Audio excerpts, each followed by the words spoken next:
سبحان اللہ وبحمدہ عدد خلقہ ورضا نفسہ وزینۃ عرشہ ومداد کلماتہ اعوذ باللہ من الشیطان الرجیم بسم اللہ الرحمن الرحیم رب اشرح لی صدری ویسر لی امری واحلل عقدۃ من لسانی یفقہوا قولی وَاجْعَلْ لِي وَزِيرًا مِّنْ أَهْلِي اللَّهُمَّ فَقِّهْنَا فِي الدِّينِ آمین ثم آمین۔ تفسیر سورہ الممتحنہ، مدنی سورت، 2 رکوعات، 13 آیات اور ترتیب کے اعتبار سے 60ویں نمبر پر آنے والی سورت۔ اس کا نام اس حوالے سے کہ آیت نمبر 10 میں اللہ سبحانہ تعالیٰ نے کچھ خواتین جو دائرہ اسلام میں داخل ہوتی ہیں ان کے امتحان کا تذکرہ، ان کو جانچنے اور پرکھنے کے حوالے سے تذکرہ، تو اس حوالے سے سورت کا نام سورہ الممتحنہ۔ جیسے میں نے پیچھے سورہ المجادلہ کے حوالے سے بات کی تھی، اس سورت کا جو نام ہے وہ 2 اعراب کے حوالے سے کچھ قرآن میں مختلف والیومز میں مختلف نام جو ہے وہ اعراب کی تبدیلی کے ساتھ دیکھا جائے گا، کیونکہ اعراب کی تبدیلی کے ساتھ ہلکا سا معنی میں فرق وضع ہوتا ہے۔ اگر ممتحنہ زبر کا معاملہ ہو تو بھی درست ہے، اور ممتحنہ ہا کے اوپر زبر اور ہا کے نیچے زیر دونوں کے حوالے سے معنی جو ہیں وہ درست ہوتے ہیں۔ اگر پہلا معنی لیا جائے، ممتحنہ کا مطلب لیا جائے، تو پہلے تلفظ کا مطلب یہ ہوگا وہ عورت جس کا امتحان لیا گیا، وہ عورت جس کا امتحان لیا گیا، ممتحنہ امتحان لی جانے والی، پرکھی جانے والی عورت۔ اور دوسرا اگر ممتحنہ کا مطلب لفظ لیا گیا تو ممتحنہ کا مطلب ہے امتحان لینے والی صورت، یعنی وہ صورت جس میں امتحان کا طریقہ یا پرکھنے کا تذکرہ کیا گیا ہے۔ تو زبر اور زیر کے فرق کے، اعراب کے فرق کے ساتھ یہ اس کے نام میں تھوڑا سا فرق کچھ قرآن کے اندر آپ کو نظر آئے گا۔ اگر ہم زمانہ نزول کے حوالے سے دیکھیں تو یہ سورت فتح مکہ کے دور کے ارد گرد صلح حدیبیہ، پیچھے ہم پڑھ چکے ہیں سورہ فتح میں وضاحت سے ہم نے صلح حدیبیہ کا واقعہ جو ہے وہ ہم نے پڑھا۔ تو صلح حدیبیہ کے بعد اور فتح مکہ، اس کے درمیان جو 3 سال کا جو پیریڈ ہے اس میں، اور پھر فتح مکہ کے حوالے سے یہ سورت جو ہے اسی پیریڈ میں نازل ہونے والی سورت ہے۔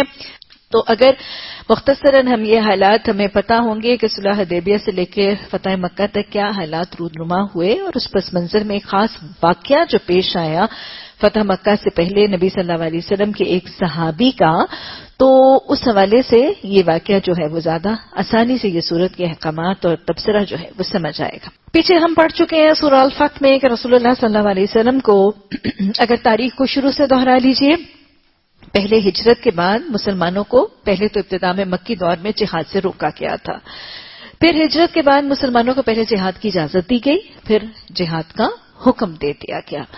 حکم کے بعد ہم دیکھتے ہیں کہ 2 ہجری میں بدر، 3 ہجری میں احد، 5 ہجری میں خندق، اور پھر نبی صلی اللہ علیہ وسلم کا یہ اعلانیہ پکارنا کہ اب وہ تم پر حملہ نہیں کریں گے، اور پھر نبی صلی اللہ علیہ وسلم کا صلح حدیبیہ، آپ کا عمرے کے سفر پر جانا، روکے جانا، اور وہاں پر صلح حدیبیہ کا رونما ہونا، اور دونوں فریقین کے درمیان وہ صلح حدیبیہ کا امن کی صلح کا طے پانا یا قرار پانا۔ جب یہ صلح حدیبیہ کا معاملہ رونما ہوا تو جیسے ہم پیچھے دیکھ چکے ہیں، اس کے بعد مسلمانوں کو مشرکین مکہ کے خلاف ایک امن، بہت زیادہ امن جو ہے وہ نصیب ہوا، اور اس امن کی بنیاد پر کیا کہ رسول اللہ صلی اللہ علیہ وسلم نے غزوہ خیبر میں یہودیوں کی سرکوبی کے لیے ایک بہت بڑا مارکا، اور وہ جو یہودیوں کا اتنا بڑا فتنہ جو بارہا غزوات کا متحرک بن رہا تھا، اس یہودیوں کے فتنے کا خاتمہ، اور پھر ساتھ ہی چونکہ مسلمان اب کچھ بے خوف ہو گئے تھے، مدینہ کی ریاست کو کچھ اب امن نصیب ہوا تھا، ہر طرف سے خوف، حملہ، دھمکی کا معاملہ جو ہے وہ کچھ حد تک رکا تھا، تو اب مسلمانوں نے دعوت دین شروع کی تھی، تبلیغ، وفود، خطوط کا لکھنا، یہ سب سلسلہ جو ہے وہ اس دور میں اس کا آغاز ہوا۔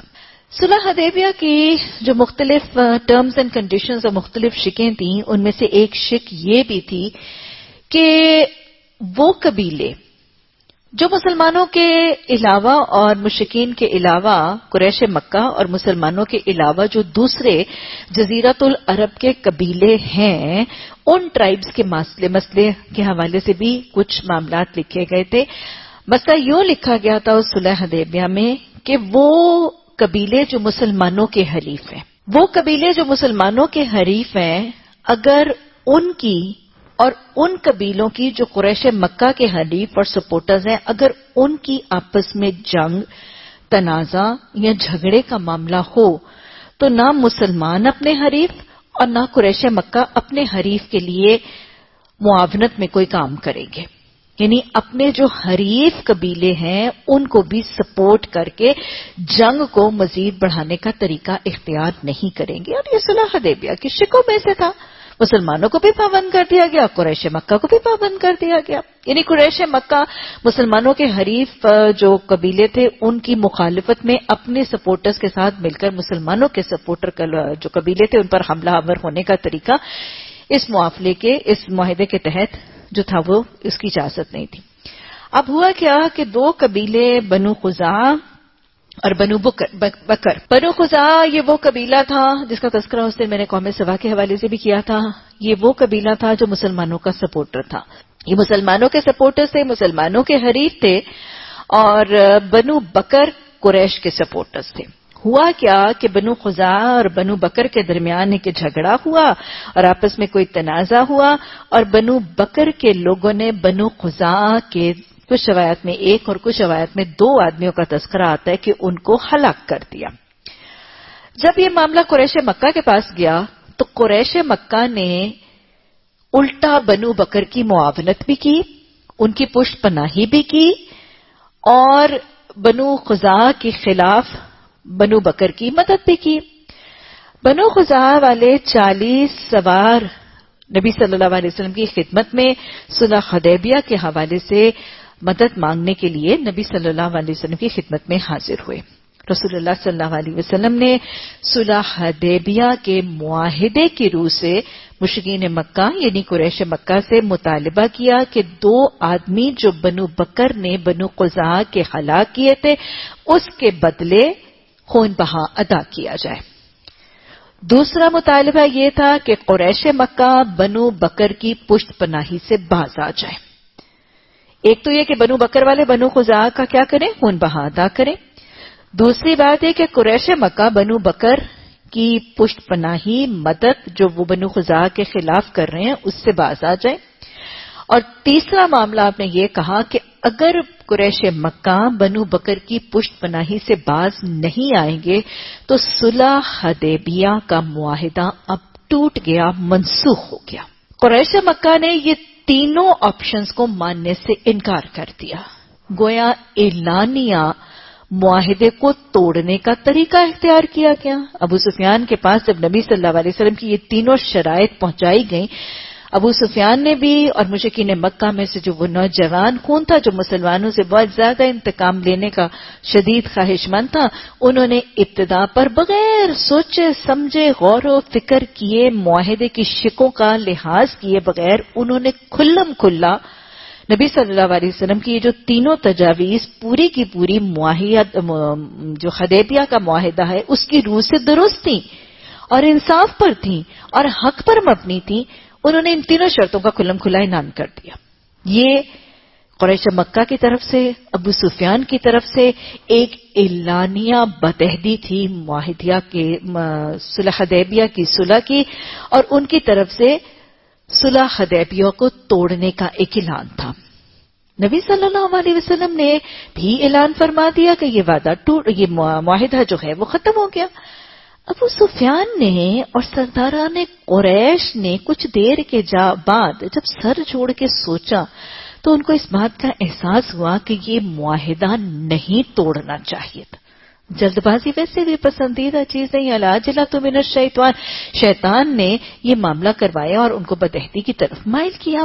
بہرحال جب یہ معاہدہ ٹوٹ گیا تو ابو سفیان کو جب اس چیز پر ملال اور افسوس ہوا کہ اس کی طرف سے یہ اعلان درست نہیں تھا تو یہ مدینہ جانے کے بعد نبی صلی اللہ علیہ وسلم کی خدمت میں حاضر ہوا اور اس نے کہا، اس نے اس چیز کی درخواست کی کہ یہ معاہدہ نہ توڑیں، اس کو برقرار رہنے دیں. آپ نے معاہدے کو برقرار رکھنے سے انکار فرما دی. اور یہ قرآن کے احکامات کے مطابق تھا. اللہ سبحانہ تعالیٰ نے پیچھے بھی ہم دیکھ چکے ہیں، پڑھ چکے ہیں کہ اللہ سبحانہ تعالیٰ نے فرمایا تھا کہ تمہارا اگر معاہدہ کسی کے ساتھ ہو، واضح طور پر یہ الفاظ آپ نے پڑھے ہیں کہ اللہ سبحانہ تعالیٰ فرماتے ہیں کہ اے مسلمانوں، اگر تمہارا معاہدہ کسی غیر قوم کے ساتھ ہو اور وہ تم سے معاہدہ توڑ دے تو تم کیا کیا کرو؟ تم ان کے پس پشت خاموشی سے چھپ کر نہیں، اعلانیہ تم بھی معاہدہ توڑنے کا اعلان کر دیا کرو. تو رسول اللہ صلی اللہ علیہ وسلم نے قرآن کے اس حکم اور اللہ کے جو اصول ہے اس کے مطابق انہوں نے بھی وعدہ توڑ دیا، وعدہ خلاف، مطلب صلح حدیبیہ کو منسوخ کر دیا گیا.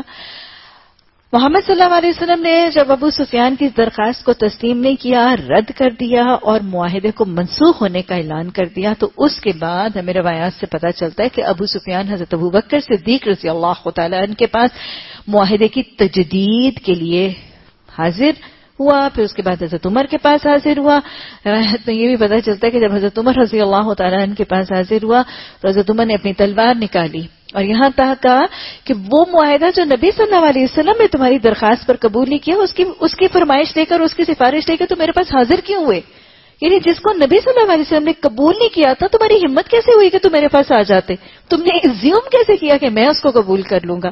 اور پھر کچھ روایات میں یہ بھی آتا ہے کہ وہ حضرت فاطمہ رضی اللہ تعالی عنہا کے پاس بھی حاضر ہوا، لیکن بہرکیف جس وعدے کو آپ نے منسوخ قرار دیا تھا اور آپ نے اس کی تجدید نہیں کی تھی، کسی نے بھی اس وعدے کی نہ تجدید کی اس معاہدے کی اور نہ ہی اس کو منسوخ ہونے سے روکنے کا معاملہ اختیار کیا. یہ معاہدہ جب منسوخ ہوا تو وہ جو امن کا ایک معاہدہ تھا کہ مسلمانوں اور قریش مکہ کے درمیان اب جنگ نہیں ہوگی، وہ معاہدہ ختم ہونے کے بعد مسلمانوں کو، رسول اللہ صلی اللہ علیہ وسلم کو فتح مکہ کے لیے دروازہ کھل گیا.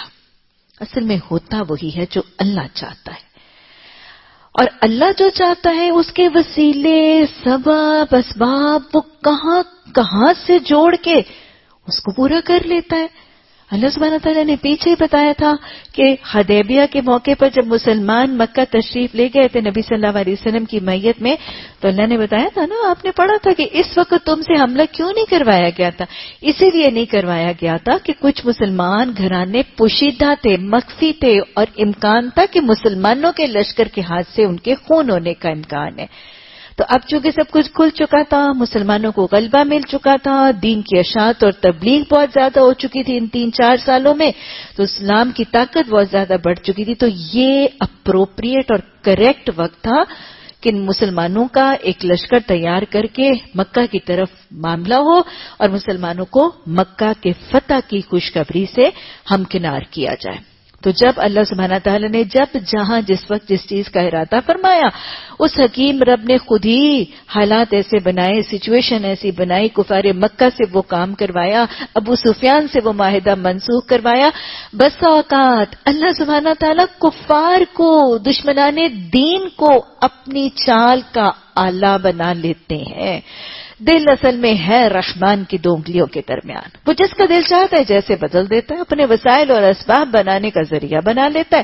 اللہ سبحانہ تعالیٰ نے ابو سفیان کے توسط سے یہ معاہدہ توڑا، مسلمانوں کے لیے فتح مکہ کے حملے کا دروازہ کھول کے فتح مکہ کو نبی صلی اللہ علیہ وسلم کی حیات طیبہ ہی میں ممکن بنا دیا. رسول اللہ صلی اللہ علیہ وسلم جب یہ معاہدہ ٹوٹ گیا تو پھر آپ نے مکے پر حملے کی تیاری کا آغاز کیا. لیکن آپ صلی اللہ علیہ وسلم اللہ کی حرمتوں کا بہت زیادہ اہتمام کرنے والے تھے. حرم کی حدود میں قتال، لوٹ مار، کسی قسم کی خون ریزی، قتل یا خون کا بہانا یہ انتہائی ناپسندیدہ تھا. یہاں پہ obviously بہت زیادہ انوائڈیبل تھا، لیکن آپ صلی اللہ علیہ وسلم حکم خدا بندی کے حوالے سے بہت زیادہ اس بات کا اہتمام کرنا چاہتے تھے کہ مکہ کی حدود اور حرام حدود کے اندر کھلم کھلا اعلانیہ جنگ، خون ریزی اور قتل کا معاملہ نہ ہو. اس کو پریونٹ کرنے کے لیے رسول اللہ صلی اللہ علیہ وسلم نے جو مکہ پر حملے کے لیے لشکر تیار کیا اس کو انتہائی سیکریسی، انتہائی سیغائے راز میں رکھا گیا تاکہ یہ لشکر بالکل پوشیدہ طور سے تیار کیا جائے، اس کی کانوں کان کسی کو خبر نہ ہو، بھنک بھی مشرکین مکہ تک نہ پہنچے، اور صرف یہ نہیں کہ لشکر کی تیاری کی خبر نہ ہو، اللہ کے رسول صلی اللہ علیہ وسلم نے مدینہ سے مکہ جانے کے لیے وہ رستہ اختیار کیا کہ مکہ کے مشرکین کو رسول اللہ صلی اللہ علیہ وسلم کی آمد اور مدینہ سے روانگی، مکہ میں آمد اور مدینہ سے روانگی کی کانوں کان خبر بھی نہ ہو۔ اس کو میں پھر دوہرا رہی ہوں، اتنا سیغہ راز میں رکھنے کا مقصد صرف اور صرف یہ تھا کہ حرم کی حدود کے اندر وَلَا تُقَاتِلُوهُمْ عِنْدَ الْمَسْجِدِ الْحَرَامِ حَتَّى يُقَاتِلُوكُمْ، کہ تم ان سے حدود حرم میں تب تک نہ لڑو جب تک وہ تم سے نہ لڑے، اور اگر وہ تم سے لڑیں تو پھر تم ان سے لڑو۔ یہ سورہ بقرہ میں قتال کے احکامات میں دیا گیا۔ تو اللہ کے رسول صلی اللہ علیہ وسلم وحی اور حکم خداوندی کے تحت یہ نہیں چاہتے تھے کہ حرم کی حدود کے اندر خون ریزی ہو، تو آپ نے یہ سارے کا سارا مارکہ اور مہم جو ہے اس کو انتہائی سیغہ راز میں رکھا، اور یہ پوری کوشش تھی، اور باقی صحابہ کرام نے بھی سیغہ راز رکھا، کسی نے کسی کو خبر نہیں دی گئی۔ اور مطلب اٹ از ریمارکیبل، آپ دیکھیں کہ صحابہ کرام کتنے قابل اعتماد تھے، ان کے اندر عہد کا اور امانتوں کا کتنا زیادہ پاس تھا کہ نبی صلی اللہ علیہ وسلم نے اتنا بڑا لشکر لے کے مدینہ سے مکہ گئے اور مشرکین کو پتہ بھی نہیں تھا۔ مشرکین کو کب پتہ چلا؟ جب آپ صلی اللہ علیہ وسلم بالکل حدود حرم میں پہنچ گئے، مکہ کے قریب پہنچ گئے، وہاں پہ آپ نے پڑاؤ کیا، اب رات کے وقت پہنچے، اور پھر وہ ایک اور جنگی حکمت عملی جو اللہ کے رسول صلی اللہ علیہ وسلم کو اللہ کی طرف سے بتائی گئی کہ جب یہاں پہ آپ صلی اللہ علیہ وسلم نے رات کے وقت پڑاؤ کیا تو آپ صلی اللہ علیہ وسلم نے اپنے لشکر کو، اور جو سارے مجاہدین تھے، بہت بڑا گروہ رسول اللہ صلی اللہ علیہ وسلم کے ساتھ تھا، آپ نے حکم دیا کہ تم لوگ کیا کرو اور بکھر جاؤ اور اپنے خیمے اور دور دور گاڑ لو تاکہ وہ لشکر جتنا ہے اس سے بھی زیادہ بڑا نظر آئے۔ اور پھر نبی صلی اللہ علیہ وسلم نے رات کے وقت اس لشکر کو پہلے سے بھی زیادہ بکھیر دیا، کھلا کھلا ڈسپرس کر دیا، اور پھر رات کو کہا گیا کہ اپنے خیموں میں مشلیں چلائی جائیں، کندیلیں چلائی جائیں اور وہ آگ روشن کی جائے۔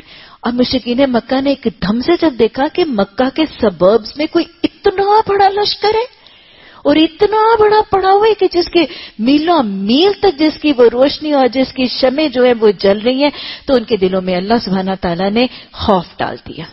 وہ رب جس نے پہلے ان کے دلوں میں، ان کے سردار کے دل میں ڈالا کہ معاہدہ توڑیں، وہی رب، اسی رب نے محمد صلی اللہ علیہ وسلم کو وحی کے ذریعے وہ جنگی ٹیکٹک سکھائی۔ رات کو یہ چراغ جو ہے وہ جلائے گئے اور پھر کندیلیں روشن کی گئیں، اور پھر اسی سے مسلمانوں کا رعب جو ہے وہ قریش مکہ کے دل میں ڈال دیا گیا۔ اور ابو سفیان کو جب اتنے بڑے لشکر کی خبر ملی اور وہ مکہ کے مضافات میں نکل کر اس نے دیکھا کہ اتنا بڑا لشکر ہے، وہ اتنا مروب ہو گیا کہ جنگ کے ارادے کو اس نے ترک کر دیا۔ جنگ کے ارادے کو اس نے ترک کر دیا تاکہ اللہ سبحانہ تعالیٰ اپنے گھر کی حدود کی حفاظت کرنا خود جانتا ہے، وہاں کے امن کو قائم کرنا خود جانتا ہے۔ اور پھر یہ کون سی دعا ہے؟ یہ حضرت ابراہیم علیہ السلام کی دعا کی تکمیل تو ہے کہ کیا کر اللہ سبحانہ تعالیٰ اس قال ابراہیم رب اجعل ھذا بلدا آمنا، اس سے قبول کرتا ہے اللہ سبحانہ تعالیٰ نبیوں کی دعائیں، اور اس سے حضرت ابراہیم علیہ السلام کی دعا کہ اللہ سبحانہ تعالیٰ نے اس فتح مکہ کے موقع پر بھی حدود حرم میں قتل غارت جو لوٹ مار ہے اس کا سلسلہ شروع نہیں ہوا۔ ابو سفیان مروب ہو گیا اور صبح نبی صلی اللہ علیہ وسلم کی خدمت میں حاضر ہو کر اس نے دست مبارک پر اسلام قبول کر لیا۔ یہ وہ روب تھا جس نے دل بدل دیا۔ اسلام کی ہیبت اور اسلام کی روب اور اسلام کی شان و شوکت اور دھاک بٹھانے کے لیے بھی اگر لوگوں کو قائل کرنے کے لیے اگر مال خرچ کیا جائے تو یہ بھی ناجائز نہیں ہے۔ بہرحال ابو سفیان نے اسلام قبول کیا، اور آپ نے وہ جو اتنا مسلمانوں کا دشمن اور نبی صلی اللہ علیہ وسلم یہ خون کا پیاسا، جب اس نے اسلام قبول کیا تھا تو آپ صلی اللہ علیہ وسلم نے فرمایا تھا کہ آج جو ابو سفیان کے گھر میں امان لے گا اس کو ہم امان دیں گے۔ یہ ہے درگزر کرنا، اور یہ ہے معاف کر دینا، اور یہ ہے لوگوں کے دلوں میں گھر بنانا. اور پھر اسی طرح مسلمان جو ہیں بغیر جنگ کے مسلمانوں کو فتح نصیب ہوئی تھی، اور اللہ کے رسول صلی اللہ علیہ وسلم اپنی ناکہ پر نبی صلی اللہ علیہ وسلم کے چچا زاد آپ صلی اللہ علیہ وسلم کے ردیف ہیں، اور پھر مکہ میں فاتح ہو کر داخل ہوئے تھے. اور پھر آپ نے فرمایا جاء الحق وزهق الباطل وان الباطل كان زهوقا. یہ وہ آیات ہیں جو نبی صلی اللہ علیہ وسلم کو ہجرت سے پہلے بتائی گئی تھی، اور ہجرت کے موقع پر جب اللہ سبحانہ تعالیٰ نے اتنی زبردست فتح دی تھی تو نبی صلی اللہ علیہ وسلم وہی آیات جو ہیں وہ اللہ سبحانہ تعالیٰ کے نور کے غلبے اور دین حق لیظہرہ علی الدین کلہ، ان کی تکمیل کے موقع پر آپ کی زبان مبارک پر یہ آیات تھی. اور پھر آپ صلی اللہ علیہ وسلم نے پتہ چلتا ہے کہ بہت تھوڑے لوگوں کو طے کیا گیا تھا. کچھ لوگوں نے حرم کے پردوں کے ساتھ جو لوگ تھے ان کو بھی معاف کر دیا گیا تھا. پھر حضرت ام ہانی رضی اللہ تعالی عنہا کے گھر وہ واقعہ آتا نا کہ اللہ کے رسول صلی اللہ علیہ وسلم کی خدمت میں آپ کی چچا زاد بہن حضرت ام ہانی رضی اللہ تعالی عنہا حاضر ہوئی تھی، اور انہوں نے تذکرہ کیا تھا کہ یا رسول اللہ صلی اللہ علیہ وسلم، ایک مشرکہ کہ وہ میرے گھر میں پناہ لی ہے اس نے، اور حضرت علی رضی اللہ تعالیٰ عنہ اس کی جان کے در پہ ہو گئے ہیں، تو پھر مجھے بتائیں کہ میں نے اس کو پناہ دی اور میرا بھائی جو ہے اس کو قتل کرنا چاہتا ہے، میں کیا کروں؟ تو آپ نے اپنی چچا زاد بہن کے لیے فرمایا تھا جس کو ام ہانی نے پناہ دی اس کو ہم نے پناہ دی. عورتوں کے رائٹس، ایک کزن، ایک چچا زاد بہن کی درجہ، کتنی چھوٹی چھوٹی چیزیں ہیں جو پتہ چلتی ہیں. بہرحال اللہ سبحانہ تعالیٰ نے مسلمانوں کو فتح دی، اور بہت تھوڑے سے لوگ ہیں جن کو ہلاک کیا گیا تھا، اور بڑے امن کے ساتھ یہ سارا معاملہ جو ہے وہ رونما ہوا. اور پھر اسی موقع پر اکرمہ بن ابو جہل جو ہیں ان کو یہ خیال تھا، آپ نے اتنا عام معافی کا اعلان فرمایا تھا نا، کیا آپ نے فرمایا تھا؟ لا تثریب علیکم اليوم، آج تم میں سے کسی پر کوئی پکڑ نہیں ہے. پھر وہ کلید بردار تھے جو خانہ کعبہ کے پہلے کلید بردار تھے، ان کو آپ صلی اللہ علیہ وسلم نے بلایا تو پھر چابیاں انہیں کو تھما دی تھی. تو یہ وہ درگزر کا ایک زبردست نمونہ ہے فتح مکہ کے موقع پر. اور اتنے اعلان کے باوجود اکرمہ بن ابی جہل جو ہیں وہ بھاگ گئے تھے، اور پھر کیسے ان کو واپس ان کی بیوی لائی، انشاءاللہ آگے بھی اس پہ بات ہوتی ہے. تو یہ وہ فتح مکہ کا ایک عمل، مختصر سی تاریخ، لیکن یہ سارا معاملہ اس لیے بتا رہی ہوں کہ آپ صلی اللہ علیہ وسلم نے حدیبیہ کی جو صلح ہے اس کے ٹوٹنے کے بعد فتح مکہ کے لشکر کی تیاری کو آپ صلی اللہ علیہ وسلم نے مکمل سیغہ راز رکھا تھا، اور اس کی حکمت آپ نے واقعے سے دیکھ لی، اور اس کے نتائج بھی آپ نے مرتب ہوتے ہوئے دیکھے. تو اس پس منظر میں آپ پڑھیں گے تو واقعہ بھی آپ کو سمجھ آئے گا. بسم اللہ الرحمن الرحیم. یا ایھا الذین آمنوا لا تتخذوا عدوی وعدوکم اولیاء تلقون الیہم بالمودۃ وقد کفروا بما جاءکم من الحق. اے لوگو جو ایمان لائے ہو، نہ تم پکڑو میرے دشمن کو اور تمہارے دشمن کو ولی. یہ کیا معاملہ ہے؟ اصل میں یہی صلح حدیبیہ کے منسوخ ہو جانے کے بعد اور فتح مکہ کی تیاری کے مراحل میں نبی صلی اللہ علیہ وسلم نے صحابہ کرام کی ایک مشاورتی کمیٹی اور ایک مشاورتی جماعت کو مشورے کے لیے اپنے پاس بلایا. آگے چلنے سے پہلے یہاں پر مشاورت کی برکت اور سنت میں اس کا عمل کتنی کثرت سے ہوا اس کو مد نظر رکھیے گا. آپ اتنا قرآن کا علم اور اتنا اللہ سبحانہ تعالیٰ کے ہاں تقرب کا درجہ رکھنے کے باوجود صحابہ کرام سے ہر معاملے میں، ہر مسئلے میں مشاورت کرتے ہوئے نظر آ رہے ہیں.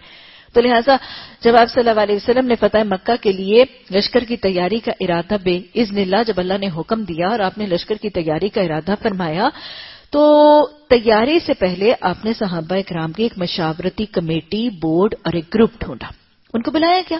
آپ صلی اللہ علیہ وسلم نے اپنے ارادے سے ان کو آگاہ کیا، ان کو خبر دی. اور خبر دینے کے بعد ہمیں روایات سے پتہ چلتا ہے، یعنی آپ نے یہی بتایا کہ اب میری نیت اور ارادہ ہم نے کر لیا ہے، اللہ کا حکم آ گیا کہ اب ہم مکہ پر حملہ آور ہوں گے، اور ہم نے اس کو کن کن وجوہات اور مصلحتوں کی بنیاد پر بالکل سیغہ راز رکھنا ہے تاکہ حدود حرم میں کوئی خون ریزی جو ہے اس کو حد الامکان کم رکھا جائے. یہ ساری رودات اور یہ سارے اللہ کا حکم اور یہ سارا لائے عمل جب شیئر کیا آپ نے صحابہ کرام کو، تو ظاہر ہے یہ رسول اللہ صلی اللہ علیہ وسلم کا راز تھا نا. اور راز کیا ہوتا ہے؟ آپ کو پتہ ہے کہ راز کیا ہوتا ہے؟ امانت ہوتی ہے نا. دہرائیں، صرف مال تو امانت نہیں ہوتا، سونا چاندی کوئی چیز کسی کے پاس قیمتی نقدی رکھ کے جاتا ہے تو وہ بھی امانت ہوتی ہے.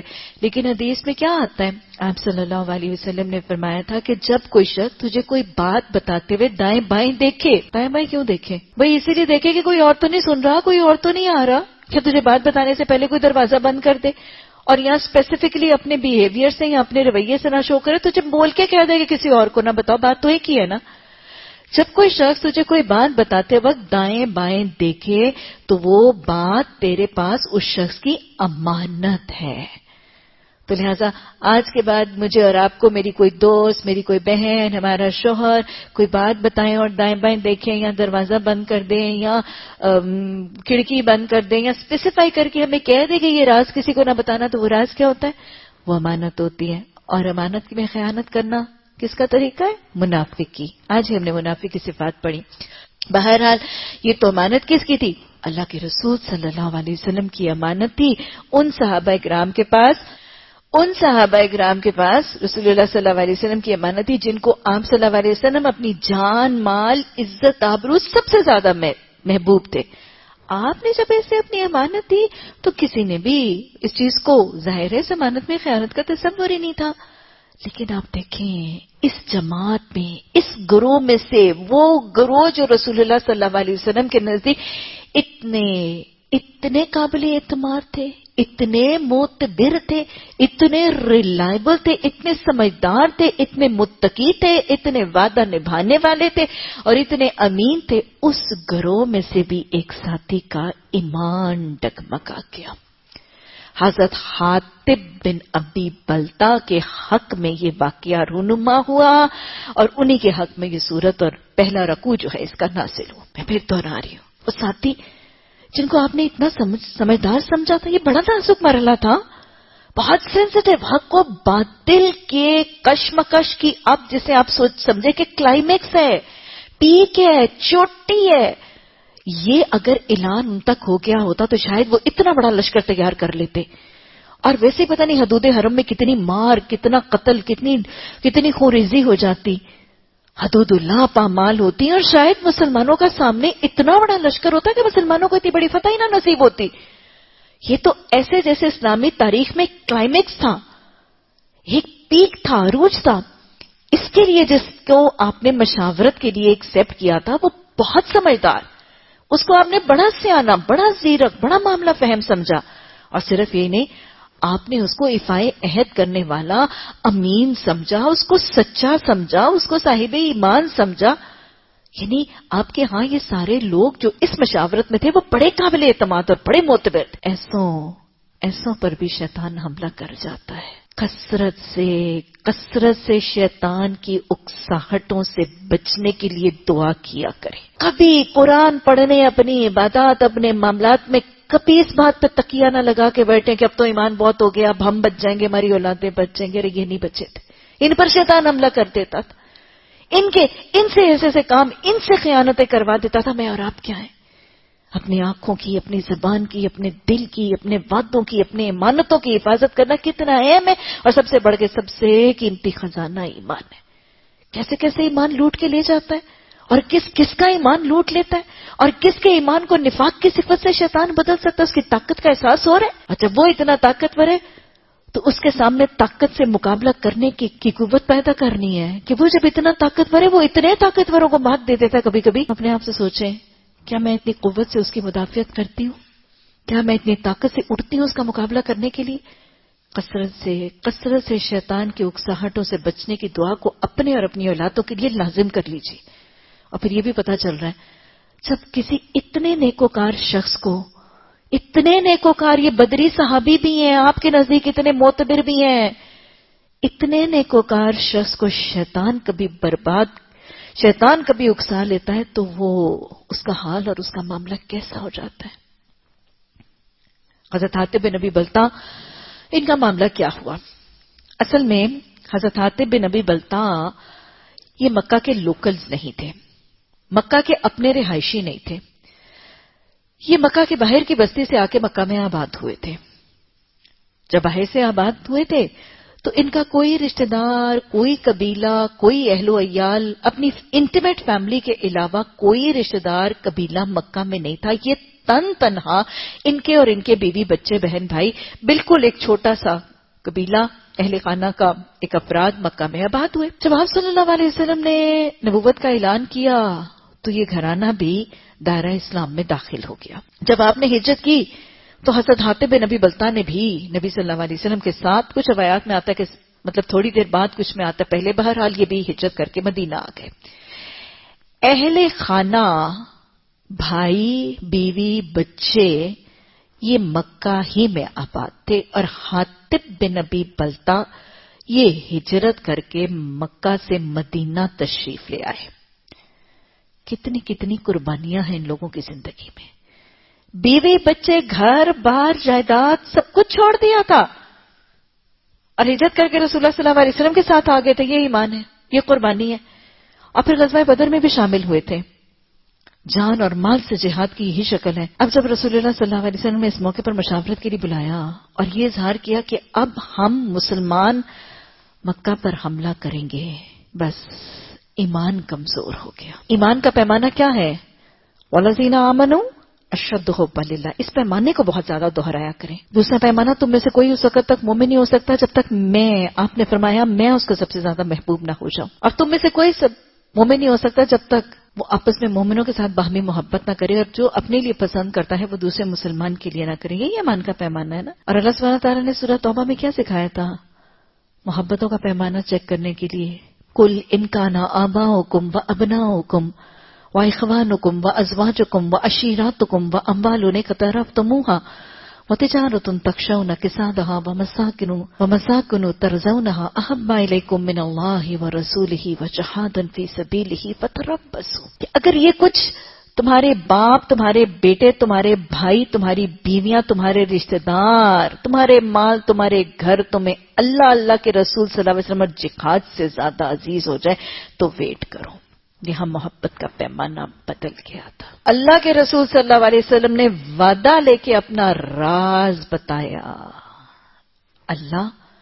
اللہ کے رسول صلی اللہ علیہ وسلم اور جہاد پر اہل خانہ کی محبت غالب آ گئی. یہ خوف آ گیا کہ اگر مسلمانوں نے مکہ پر حملہ کیا تو قریش مکہ میرے اہل و عیال کو وہاں اکیلا اور بغیر کسی قبیلے کی پشت پناہی کے تنہا پا کر میرے بیوی بچوں اور میرے اہل خانہ کو ستائے نہ. یہ خیال ہے کہ باقی مسلمان جو ہیں، جو ہجرت کر کے مکہ سے مدینہ آئے ہیں، ان کے تو قبیلے تو وہاں پہ ہیں نا، ان کے قبیلے ان کے کچھ رشتہ داروں کو بچا لیں گے، لیکن میرے بیوی بچے، میرا بھائی، میرے بیوی بچے، ان کی پشت پناہی کے لیے اور ان کی بیکنگ کے لیے تو کوئی قبیلہ بھی نہیں ہے. ان کو کون بچائے گا مشرکین سے؟ تو جب مسلمان ان پر حملہ کریں گے تو پھر مکہ کے اندر کے مسلمانوں سے وہ اپنا انتقام لینے کے لیے میرے تنہا بیوی بچے کہیں مشرکین مکہ کی زد میں نہ آ جائیں. بس کون سی محبت؟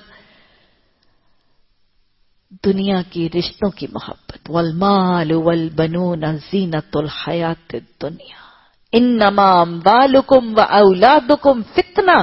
ان کے لیے مال تو فتنہ نہیں بنا تھا، اولاد فتنہ بن گئی تھی. یا ایھا الذین آمنوا لا تلہیکم اموالکم ولا اولادکم عن ذکر اللہ ومن یفعل ذلک فاولئک ھم الخاسرون. یہ خسارہ آیا زندگی میں. مال تو غافل نہیں کر گیا تھا، لیکن اولادیں اللہ کے رسول صلی اللہ علیہ وسلم کے وعدے سے غافل کر گئی تھی. رسول اللہ صلی اللہ علیہ وسلم کی وعدے کو نبھانے کا شوق اپنے بیوی بچوں کی جان کو بچانے کے شوق سے زیادہ ہو گیا تھا. نبی صلی اللہ علیہ وسلم کی خیانت سے بچنے کی فکر اپنے بیوی بچوں کی جان کو بچانے کی فکر سے اس سے زیادہ ہو گئی تھی. محبتوں کا پیمانہ بدل گیا تھا. اللہ آزماتا ہے، آزمائشی تو تھی. اللہ نے آزمایا، آزمائش میں قدم ڈگمگا گئے. نبی صلی اللہ علیہ وسلم سے خیانت کی فکر نہیں رہتی، اپنے بیوی بچوں کی جان کی فکر ہو گئی تھی. آپ صلی اللہ علیہ وسلم کے وعدے کو نبھانے کا شوق اور محبت نہیں رہی تھی، بچوں کو بچانے کی شوق اور محبت غالب آ گئی تھی. بس بدعہدی ہو گئی، خیانت ہو گئی. شیطان نے یہ کام کروا لیا. ایسے مہاجر سے، ایسے مجاہد سے، ایسے بدری صحابی سے یہ کام ہو گیا. اللہم طہر قلبی من نفاقی وعملی من الریاء واللسان من القذب وعینی من الخیانت انک تعلم من خائنۃ العین وما تخفی الصدور. حضرت عاتب بن ابی بلتہ نے خبر دینے کے لیے مشرکین مکہ کو ایک خط لکھ لیا. وہ مخبری جس سے آپ نہ کرنے کا وعدہ لیا تھا، جس خبر کو آپ نے امانت کے طور پر سونپا تھا، اس خیانت کا ارتکاب، اس وعدہ خلافی کا ارتکاب اس شکل میں کیا کہ ایک خط لکھ ڈالا قریش مکہ کے سرداروں کے نام، اور اس میں خبر دے ڈالی کہ محمد صلی اللہ علیہ وسلم آپ پر حملے کا ارادہ فرما رہے ہیں، کہ لشکر لا کر مکہ پر حملے کی تیاری فرما رہے ہیں. اور یہ خبر دینے کے عوض اس کے بدلے میں مشرکین مکہ کے سرداروں سے یہ وعدہ لے لیا کہ یہ جو میں تمہیں مخبری کر رہا ہوں، اس کے بدلے میں تم سے یہ درخواست کرتا ہوں اور تم سے یہ وعدہ لیتا ہوں کہ اس خبر کے دینے کے عوض میں تمہارے ظلم اور زیادتی سے میرے بیوی بچے محفوظ رہیں گے. اپنے بیوی بچوں کی جان کا امان لینا، یہ وہ قیمت تھی جو نبی صلی اللہ علیہ وسلم کے راز کو افشاں کرنے اور بدعہدی کا ارتکاب کرنے کے حوالے سے انہوں نے ادا کر دی. نفاق کی علامت آ گئی، ایمان نکل گیا. ایسے آتا ہے نفاق، ایسے آتا ہے نفاق کہ انسان کو حقیقت کا احساس بھی نہیں ہوتا. عاتب بن ابی بلتہ نے یہ خط لکھا، اور ایک خاتون، ایک فاحشہ خاتون جو بنیادی طور پر مکہ کی رہنے والی تھی، ناچتی تھی، گاتی تھی. آپ کو پتہ ہے کہ وہ مکہ کی بستی میں مسلمان مردوں کو دین سے پھیرنے کے لیے اور نو مسلموں کو دین سے روکنے کے لیے وہ لغو الحدیث جو طریقہ اختیار کیا تھا نصر بن حارث نے، انہی میں سے کوئی ایک فاحشہ ناچنے گانے والی مغنیہ عورت تھی. یہ جب بہت سے مسلمان ہجرت کر کے مکہ سے مدینہ آ گئے تو اپنے جو اس کے پرانے کوئی دل دادا تھے، جو کوئی پرانے اس کے آشنا تھے، جب ان سے محروم ہوئی، مالی طور پر تنگ ہوئی، تو اپنے کچھ پرانے آشناؤں کو تلاش کرنے کے لیے مکہ سے مدینہ آئی. ان کی تو دل کی حالتیں بدل چکی تھی، ان کے تو سوچوں، محبتوں، پیمانوں اور اشنائیوں کے پیمانے بدل چکے تھے، لیکن اس کو تو احساس نہیں تھا. یہ اس کا نام خاتون کا سارا بتایا جاتا ہے. اس عورت کا نام سارا، اس کا یہ مطلب ہرگز نہیں ہے کہ سارا نام جو ہے وہ ناپسندیدہ ہے. نام کی وجہ سے کوئی ناپسندیدگی نہیں. ایک خاتون حضرت سارا تاریخ میں موجود ہے نا. آپ کو معلوم ہے حضرت اسحاق، حضرت یعقوب کی نسل جن سے چلی وہ بھی تو حضرت سارا ہی تھی. بہرحال اس خاتون کا نام، اس عورت کا نام سارا تھا، اور یہ مکہ میں آئی تھی اپنے کچھ پرانے معشوقوں کی یاد تازہ کرنے اور ان سے کچھ مال بٹورنے کے چکر میں. لیکن یہ مسلمان ہو چکے تھے، ان کی دل کی دنیا بدل چکی تھی، ان کی زندگی میں اب ان چیزوں کا کوئی حصہ نہیں تھا. نا امید ہو کے جب واپس پلٹ رہی تھی تو عاتب بن ابی بلتہ رضی اللہ تعالی عنہ نے یہ خط اس کے حوالے کر دیا کہ یہ خط جا کے میرے بچوں کے لیے امان مانگنا، ان سے وعدہ لینا کہ ایک مدینہ کے ساتھی نے آپ کے لیے خبر دیا، یہ خط میں اس کا آپ کو تب پہنچاؤں گی جب آپ اس کے بیوی بچوں کو امان کا وعدہ دیں گے. یہ وعدہ قول و قرار کر کے یہ خط انہوں نے اس عورت کو سارا کے حوالے کیا. وہ خط لے کر مکہ کی طرف واپس روانہ ہوئی. نبی صلی اللہ علیہ وسلم کو وحی کے ذریعے خبر دے دی گئی، کیونکہ ہوتا کیا ہے جو اللہ چاہتا ہے. کرنے والے اپنی چالیں چلتے ہیں، بہکنے والے خود کبھی شیطان کے بہکاوے میں آتے ہیں. شیطان نور خدا کو بجھانے کی کوششیں کرتا ہے، لیکن اللہ نے ارادہ کر لیا کہ اپنے نور کو پورا کرنا ہے. وہ کوئی ڈانٹ ڈالنے والا ڈانٹ ڈالتا ہے تو وہ اپنے طریقے خود ہی بنا لیتا ہے. اللہ سبحانہ تعالیٰ نے وحی کے ذریعے رسول اللہ صلی اللہ علیہ وسلم کو خبر دے دی. آپ صلی اللہ علیہ وسلم نے صحابہ اکرام میں حضرت علی، حضرت زبیر اور حضرت مقداد بن اسود، اپنے 3 معتبر صحابہ اکرام حضرت علی، حضرت زبیر بن عوام اور حضرت مقداد بن اسود ان کو یہ کہہ کر روانہ کیا کہ وہ فلاں فلاں قافلہ ہے جو مکہ کی طرف روانہ ہے، اس میں ایک خاتون کو روک کر اس سے یہ خط واپس وصول کیا جائے۔ تینوں صحابہ کرام نے لبیک کہا، اس قافلے کے پیچھے گئے، قافلے کو روکا، اس عورت کو پکڑا، اس کو کہا کہ ہمیں وہ خط جو ہے وہ واپس ہمیں کر دو۔ بہرکیف ایک بات آگے چلنے سے پہلے دیکھ لیجئے، نبی صلی اللہ علیہ وسلم بشر تھے۔ بشری تقاضوں کے مطابق آپ کے پاس غیب کا خبر اور غیب کا علم نہیں تھا، الا یہ کہ وحی کے ذریعے آپ کو اس کی خبر دی جاتی تھی۔ پہلے تو اس عورت نے ٹال مٹول کی، انکار کیا، اور پھر جب حضرت عمر کا طریقہ کار حضرت علی کے ہاں نظر آتا ہے، حضرت علی نے کیا کیا کہ اپنی تلوار نکالی اور اس کو دھمکی دی کہ پھر ہم تمہارا سر اڑا دیں گے۔ تو پھر اس نے اپنا جوڑا کھولا اور جوڑے میں سے وہ خط نکال کے ان کے حوالے کر دیا۔ صحابہ کرام خط بغیر پڑھے اس خط کو نبی صلی اللہ علیہ وسلم کی امانت سمجھ کے، اللہ اور اللہ کے رسول صلی اللہ علیہ وسلم کی امانت سمجھ کے واپس رسول اللہ صلی اللہ علیہ وسلم کی خدمت میں لائے، کیونکہ کوئی شخص جو کسی دوسرے کی خط پر نگاہ دوڑاتا ہے وہ کیا ہے؟ وہ گویا جہنم میں جھانک رہا ہے۔ اور ویسے بھی نبی صلی اللہ علیہ وسلم کے صحابہ کرام کو جو جب جہاں جتنا حکم دیا جاتا تھا وہ اتنا لیتے تھے، اسے تجاوز نہیں کرتے تھے۔ صرف یہ کہا گیا تھا کہ وہاں سے خط پکڑو اور مجھے دے دو۔ وَمَا تُقَدِّمُوا بَيْنَ يَدَيِ اللَّهِ وَرَسُولِهِ فَخُذُوا مَا آتَاكُمُ الرَّسُولُ۔ رسول اللہ صلی اللہ علیہ وسلم نے صرف یہ کہا تھا کہ یہ خط برآمد کر کے مجھے پہنچا دینا، بس صرف یہی کیا تھا، نہ اس سے آگے بڑھے تھے، نہ کسی کے خط میں نگاہ دوڑائی۔ خط نبی صلی اللہ علیہ وسلم کی خدمت میں پیش کر دیا گیا۔ آپ صلی اللہ علیہ وسلم نے جب خط کھولا، پڑھا، اس خط میں وہی عبارت تھی جس کا پہلے میں نے تذکرہ کیا۔ حاتب بن ابی بلتہ نے یہ خط قریش مکہ کے سرداروں کے نام خبر دی تھی اور اس کے بدلے اپنے اولاد، اپنے بیوی، بچوں اور بھائی کی جان کی امان طلب کی تھی، اور نیچے ان کا نام بھی تھا۔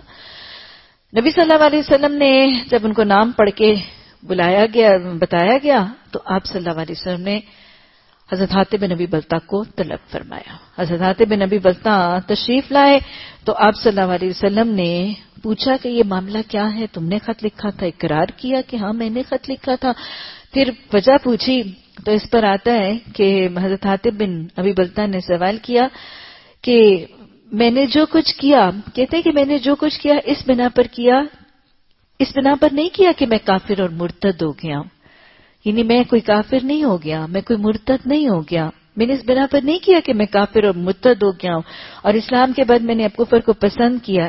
اصل بات یہ ہے کہ میرے رشتہ دار مکہ میں قیام پذیر ہیں، میں قریش کے قبیلے کا آدمی نہیں ہوں، یعنی میرے کچھ رشتہ دار ہیں اور میں قریش کے قبیلے کا آدمی نہیں ہوں، بلکہ بعض قریشیوں کی سرپرستی میں وہاں آباد ہوا۔ مہاجرین میں سے جتنے لوگوں کے اہل و عیال مکہ میں ہے نا، وہاں ان کا کوئی قبیلہ ان کو بچا لے گا۔ ارے کوئی نہیں بچاتا، بچانے والا کون ہے؟ اللہ بچاتا ہے۔ ایمان کمزور ہو تو توکل بھی کم ہو جاتا ہے، اللہ کی پہچان بھی کم ہو جاتی۔ کہنے لگے کہ مہاجرین میں سے جن دوسرے لوگوں کے اہل و عیال مکہ میں ہے نا، ان کو تو ان کا قبیلہ بچا لے گا، مگر میرا کوئی قبیلہ وہاں نہیں ہے جسے کوئی بچانے والا ہو۔ اس لیے میں نے ایک خط اس خیال سے بھیجا کہ قریش والوں پر میرا ایک احسان رہے گا جس کا وہ لحاظ کر کے میرے بال بچوں کو چھوڑ دیں گے۔ رے کون سی محبت، اللہ کی محبت پہ غالب آ گئی تھی۔ قُلْ إِنْ كَانَ آبَاؤُكُمْ وَأَبْنَاؤُكُمْ وَأَزْوَاجُكُمْ، اور تمہارے بیٹے، بس یہ محبت غالب آ گئی تھی۔ مال کی محبت اور اولادوں کی محبت واقعی بڑا آزمائش کا فتنہ ہے۔ یہ مال کی اولادوں کی محبت جو ہے وہ آ گئی غالب۔ اس وقت میرے روایات سے پتہ چلتا ہے، حضرت عبد الرحمن بتاتے ہیں کہ اس وقت حضرت حاتب کے بیٹے اور ان کے بھائی جو ہے نا وہ مکہ میں تھے۔ بہرحال کچھ روایت میں آتا ہے کہ ان کی ماں بھی تھی۔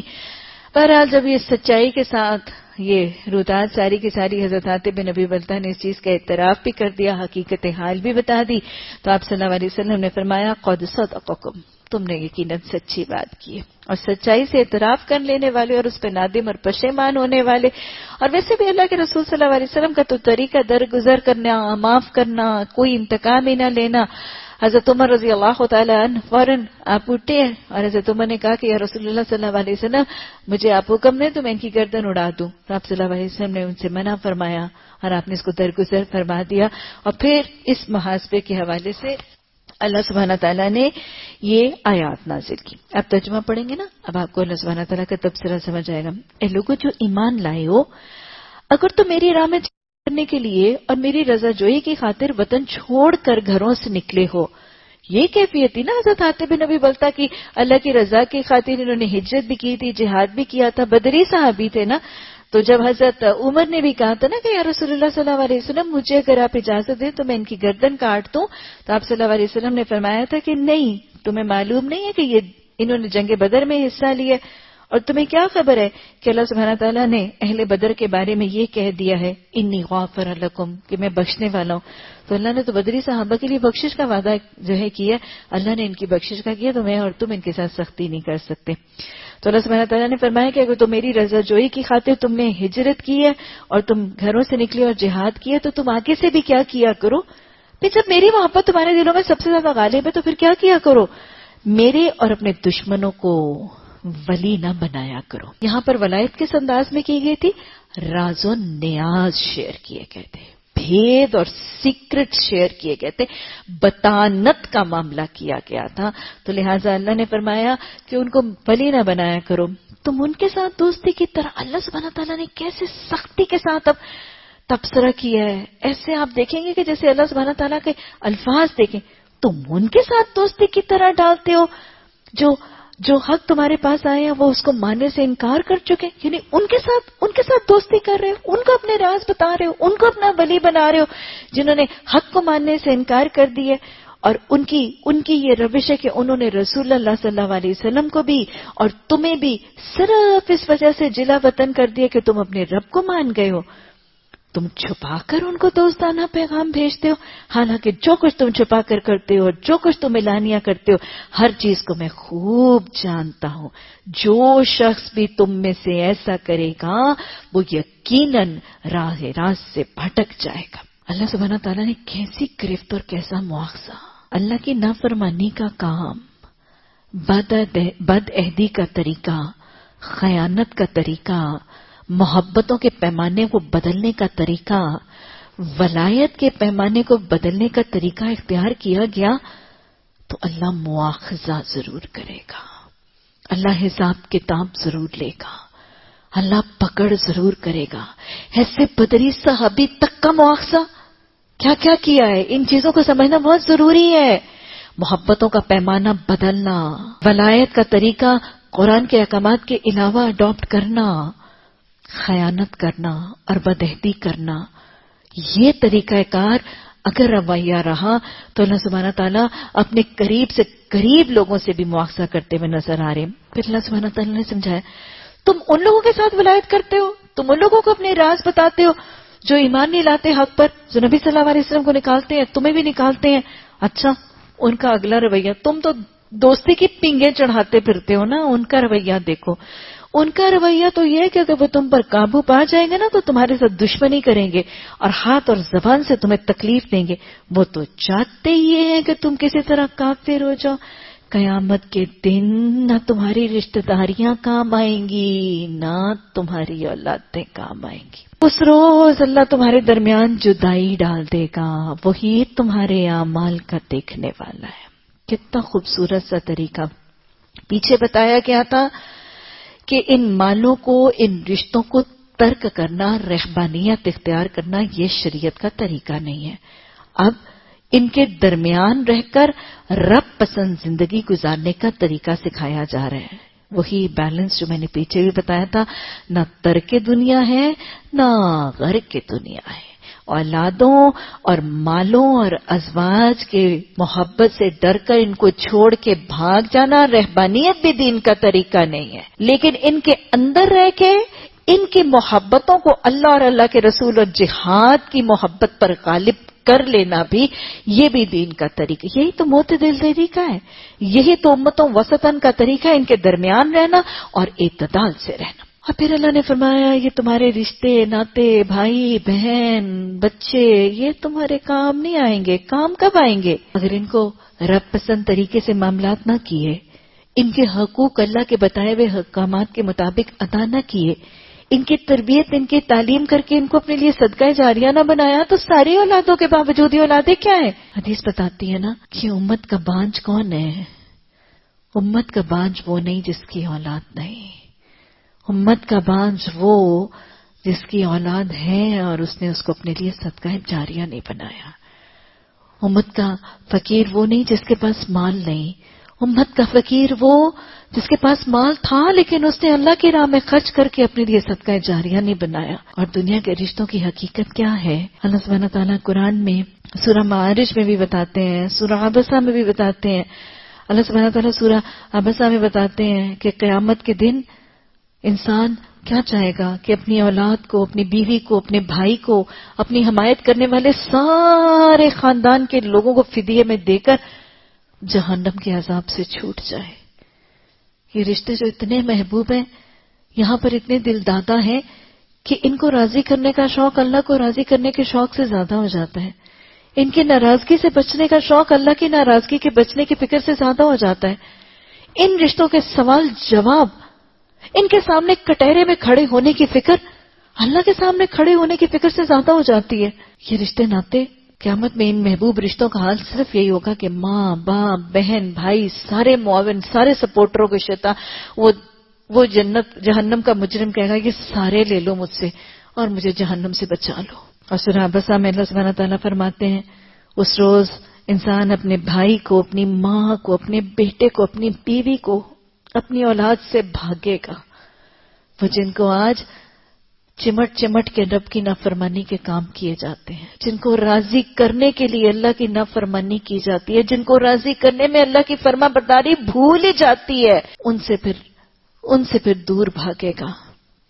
یوم یفر المرء من اخیہ، انسان بھاگے گا اپنے بھائی سے، اپنی ماں سے، اپنے بچوں سے۔ اللہم انی اسألک حبک وحب من یحبک وعمل الذی یبلغنی حبک۔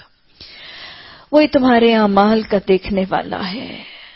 تم لوگوں کے لیے ابراہیم علیہ السلام اور اس کے ساتھیوں میں اچھا نمونہ ہے۔ انہوں نے اپنی قوم سے صاف کہہ دیا تھا ہم تم سے اور تمہارے ان معبودوں سے جن کو تم نے خدا کو چھوڑ کر پوجتے ہو قطعی بیزار ہیں۔ ہم نے تم سے کفر کیا اور ہمارے اور تمہارے درمیان ہمیشہ کے لیے عداوت اور بیر پڑ گیا جب تک تم اللہ واحد پر ایمان نہ لے آؤ۔ پیمانہ محبتوں کا سکھایا جا رہا ہے۔ پچھلی صورت میں بھی ہمیں بتایا تھا، اللہ سبحانہ تعالیٰ نے پیمانہ محبت کا بتایا تھا کہ جو تم دیکھو گے کہ وہ لوگ جو ایمان لانے والے ہیں وہ ہرگز اپنے باپوں اور اپنے بھائیوں کو بھی اپنا ولی نہیں بنائیں گے اگر وہ اللہ کی نافرمانی کا طریقہ اور وتیرہ اختیار کریں گے۔ اور یہاں پر بھی وہی طریقہ عملی طور پر حضرت ابراہیم علیہ السلام کا طریقہ۔ حضرت ابراہیم علیہ السلام تو وہ ہے نا کہ انہوں نے اللہ کی محبت کے لیے اور اللہ کی اطاعت کے لیے، اللہ کو راضی رکھنے کے لیے اپنی ساری دنیا کی محبتوں کو پاش پاش کر دیا تھا۔ دنیا کی محبتوں کا ایک ایک بت توڑ ڈالا حضرت ابراہیم علیہ السلام نے اللہ کی محبت کو غالب کرنے کے لیے۔ جب اللہ کی پہچان ملی تھی تو گھر بار، جائیداد، کاروبار، چلتا ہوا فکر معاش اس پر لات ماری تھی۔ ماں باپ بہن بھائی برادری ان کو چھوڑ دیا تھا، اپنی بستی کو چھوڑ گئے تھے، اور پھر والذین آمنوا اشد حبا للہ، اپنی جان سے بھی زیادہ اللہ کی ذات محبوب ہو گئی تھی۔ اپنی جان کو بچانے کے فکر سے زیادہ اللہ کی ناراضگی کی فکر غالب آ گئی تھی۔ یہ وہ محبت ہے جو حضرت ابراہیم علیہ السلام کا نمونہ۔ اور پھر فرمایا کہ ابراہیم علیہ السلام نے اپنے باپ سے کہا تھا، کچھ لوگوں کے ذہن میں آتا ہے کہ حضرت ابراہیم علیہ السلام کا یہ نمونہ بتایا جا رہا ہے تو حضرت ابراہیم علیہ السلام نے اپنے باپ کے لیے بخشش کی دعا کی تھی، یہ کیا بات ہے؟ وہ تو بڑی ذمہ ہوئے تھے۔ اللہ نے آگے اس کی وضاحت فرما دی، مگر ابراہیم علیہ السلام کا اپنے باپ سے یہ کہنا اس سے مستثنا ہے کہ میں آپ کی بخشش کی درخواست کروں گا اور اللہ سے آپ کے لیے کچھ حاصل کرنا البتہ میرے بس میں نہیں ہے۔ اور ابراہیم اور اصحاب ابراہیم علیہ السلام کی کیا دعا تھی؟ بڑی پیاری دعا ہے، ربنا علیک توکلنا۔ یہ ساری دنیا کی نعمتیں، ساری دنیا کی محبتوں کو ٹھکرا کر پاش کر کے ان بتوں کو میں کیا کرتی ہوں؟ میرے پاس دنیا کی کوئی چیز تیری محبت سے زیادہ تیری محبت ان تمام دنیا کی محبتوں پر غالب ہے، لیکن یہ غلبہ میں کر کیوں سکوں گی؟ علیک توکلنا، اوپر تیرے مجھے بھروسہ ہے۔ یاد رکھیے گا، دنیا کی محبتوں کا بت وہی توڑ سکتا ہے جس کو اللہ کی پہچان ہو اور اللہ پر توکل ہو، جس کو اس بات کا احساس ہو کہ جس رب کی خاطر میں محبتوں کے بتوں کو توڑ رہا ہوں وہ قدردان ہے، وہ خبیر ہے، وہ بصیر ہے، وہ علیم ہے، وہ حکیم ہے۔ میں جن بتوں کو توڑوں گا، جس الودود کی محبت میں توڑوں گا، وہ سب دیکھے گا بھی، سنے گا بھی، لکھے گا بھی، لکھوائے گا بھی، جانے گا بھی، اور وہ الودود حکیم ہے، وہ مجھے تنہا چھوڑے گا نہیں، وہی بت توڑ سکتا ہے۔ حضرت ابراہیم علیہ السلام نے فرمایا ربنا علیک توکلنا، تیری ہی طرف، ربنا والیک انابنا، تیری طرف ہی ہم رجوع کرتے ہیں اور تیرے ہی حضور ہمیں پلٹنا ہے۔ اے ہمارے رب، ہمیں کافروں کے لیے فتنہ نہ بنانا۔ یہ جو کہا جا رہا ہے کہ ہمیں کافروں کے لیے فتنہ نہ بنانا، یہ دعا کس حوالے سے ہے؟ یہ دعا یاد رکھیے گا، ہر وہ شخص جو شہادت کا مطلوب ہے، جو شہادت کی دعا مانگتا ہے، اس کو یہ دعا بھی اپنی شہادت کی دعا کے ساتھ شامل کرنی ضروری ہے، ضروری کر لیا کریں۔ اللہم ارزقنا شہادتا کہنے والا یہ دعا ضرور مانگا کرے، ربنا لا تجعلنا فتنة للذین کفروا۔ اللہ شہادت تو مطلوب ہے لیکن ہمارا ایمان کمزور ہے، اس شہادت کے مراحل میں کہیں ایسا نہ ہو کہ ہم کافروں کے ہتھے چڑھ جائیں۔ کافروں کے لیے فتنہ بننے کا مطلب کیا ہے؟ مسلمان کافر کے لیے فتنہ کیسے ہوتا ہے کہ جب مسلمان کسی کافر کے ہتھے چڑھتا ہے تو وہ اپنے غیظ و غضب میں، اپنے غصے میں، اپنی انتقام کی آگ میں جلنے والا کافر پھر مسلمان کو تختہ مشق بناتا ہے، پھر اس کو ستاتا ہے، اس کو اذیتیں دیتا ہے، اس کو ٹارچر کرتا ہے، اس کو پرسیکیوٹ کرتا ہے۔ تو یہ ہے وہ دعا، وہ جو دین حق کا دشمن ہے، جو اللہ کے دین کا دشمن ہے، جو مسلمانوں کا دشمن ہے، اس کے ہتھے چڑھا کے اس کے ظلم کا تختہ مشق بنا کے کہیں میرا ایمان نہ بگڑ جائے۔ وہی دعا کی تھی حضرت حذیفہ بن یمان نے۔ کیا کہا تھا؟ یا رسول اللہ صلی اللہ علیہ وسلم، غزوہ خندق کا واقعہ دہرائیں، جب آپ نے فرمایا تھا کون ہے وہ خندق سے کراس کر کے مجھے دشمنوں کی خبر لے کے تھے، حضرت حذیفہ نے کیا فرمایا تھا؟ یا رسول اللہ صلی اللہ علیہ وسلم، میں موت سے نہیں ڈرتا، میں تو شہادت کا طلبگار ہوں، موت سے نہیں ڈرتا ہوں، چاہتا ہوں کہ مجھے شہادت ملے، لیکن بس اس بات سے ڈرتا ہوں کہ اگر میں دشمنوں کے ہتھے چڑھ گیا تو مجھے ظلم کا تختہ مشق نہ بنائے۔ تو یہ ہے وہ دعا، جب اللہ سے شہادت کی دعا مانگا کریں، اللہم ارزقنا شہادتا فی سبیلک، تو پھر ساتھ یہ دعا مانگ لیا کریں، ربنا لا تجعلنا فتنة للذین کفروا، کہ اللہ شہادت بھی دینا لیکن اللہ ہم پر ہماری طاقت سے زیادہ بوجھ نہ ڈال دینا، اللہ ہمیں کہیں کافروں کے ہتھے چڑھا کر ان کے ظلم کا تختہ مشق نہ بنا دینا، اللہ کہیں ایمان نہ بگڑ جائے، کہیں دین نہ بگڑ جائے، کہیں اسلام سے محروم نہ ہو جائے۔ تو یہ دعا، دونوں دعائیں آپس میں اکٹھی کرنا، یہ بہت ہی خوبصورت سی دعائیں۔ ربنا لا تجعلنا فتنة، اللہ ہمیں کافروں کے لیے فتنہ نہ بنا دینا، اور اے ہمارے رب، ہمارے قصوروں سے درگزر فرمانا، تو ہی زبردست اور دانا ہے۔ انہی لوگوں کے طرز عمل میں تمہارے لیے اور ہر اس شخص کے لیے اچھا نمونہ بھی ہے جو اللہ اور آخرت کے دن کا امیدوار ہے، اس سے کوئی منحرف ہو تو اللہ بے نیاز اور اپنی ذات میں آپ محمود ہیں۔ بعید نہیں کہ اللہ کبھی تمہارے اور ان لوگوں کے درمیان محبت ڈال دے جن سے آج تم نے دشمنی مول لی ہے۔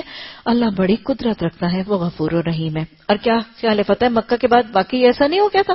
اللہ نے کیسے دوستی ڈال دی تھی اور سب جو ہے وہ آپس میں اسلام قبول کرنے کے بعد باہمی شیر و شکر ہو گئے تھے۔ اللہ تمہیں اس بات سے نہیں روکتا کہ تم ان لوگوں کے ساتھ نیکی نہ کرو اور انصاف کا برتاؤ کرو جنہوں نے دین کے معاملے میں تم سے جنگ نہیں کی ہے، کیونکہ اب روکا گیا تھا نا کہ کن کے ساتھ تم نے دوستی نہیں کرنی، کن کے ساتھ تم نے ولایت نہیں کرنی، کن کے ساتھ تم نے اپنے راز و بیاز نہیں شیئر کرنے۔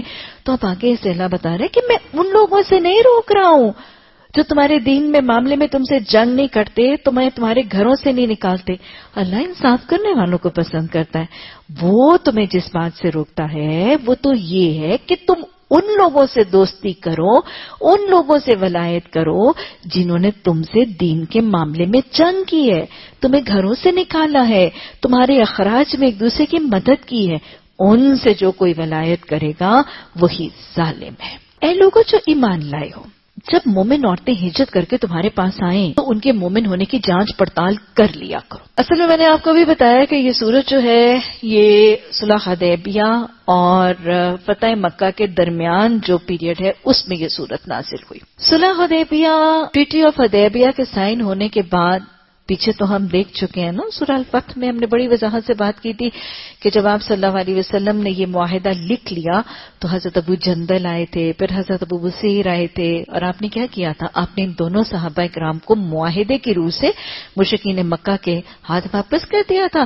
ان دونوں ساتھیوں کا آپ نے صبر کی تاکید کی تھی، اللہ پر توکل کا درس دیا تھا، اور کیا کہا تھا کہ اللہ جس نے ایک دفعہ تمہارے فرار کا راستہ نکالا ہے وہ انشاءاللہ کوئی اور راستہ نکالے گا. اور اللہ کے رسول صلی اللہ علیہ وسلم کی بات سچی ہوتی ہے.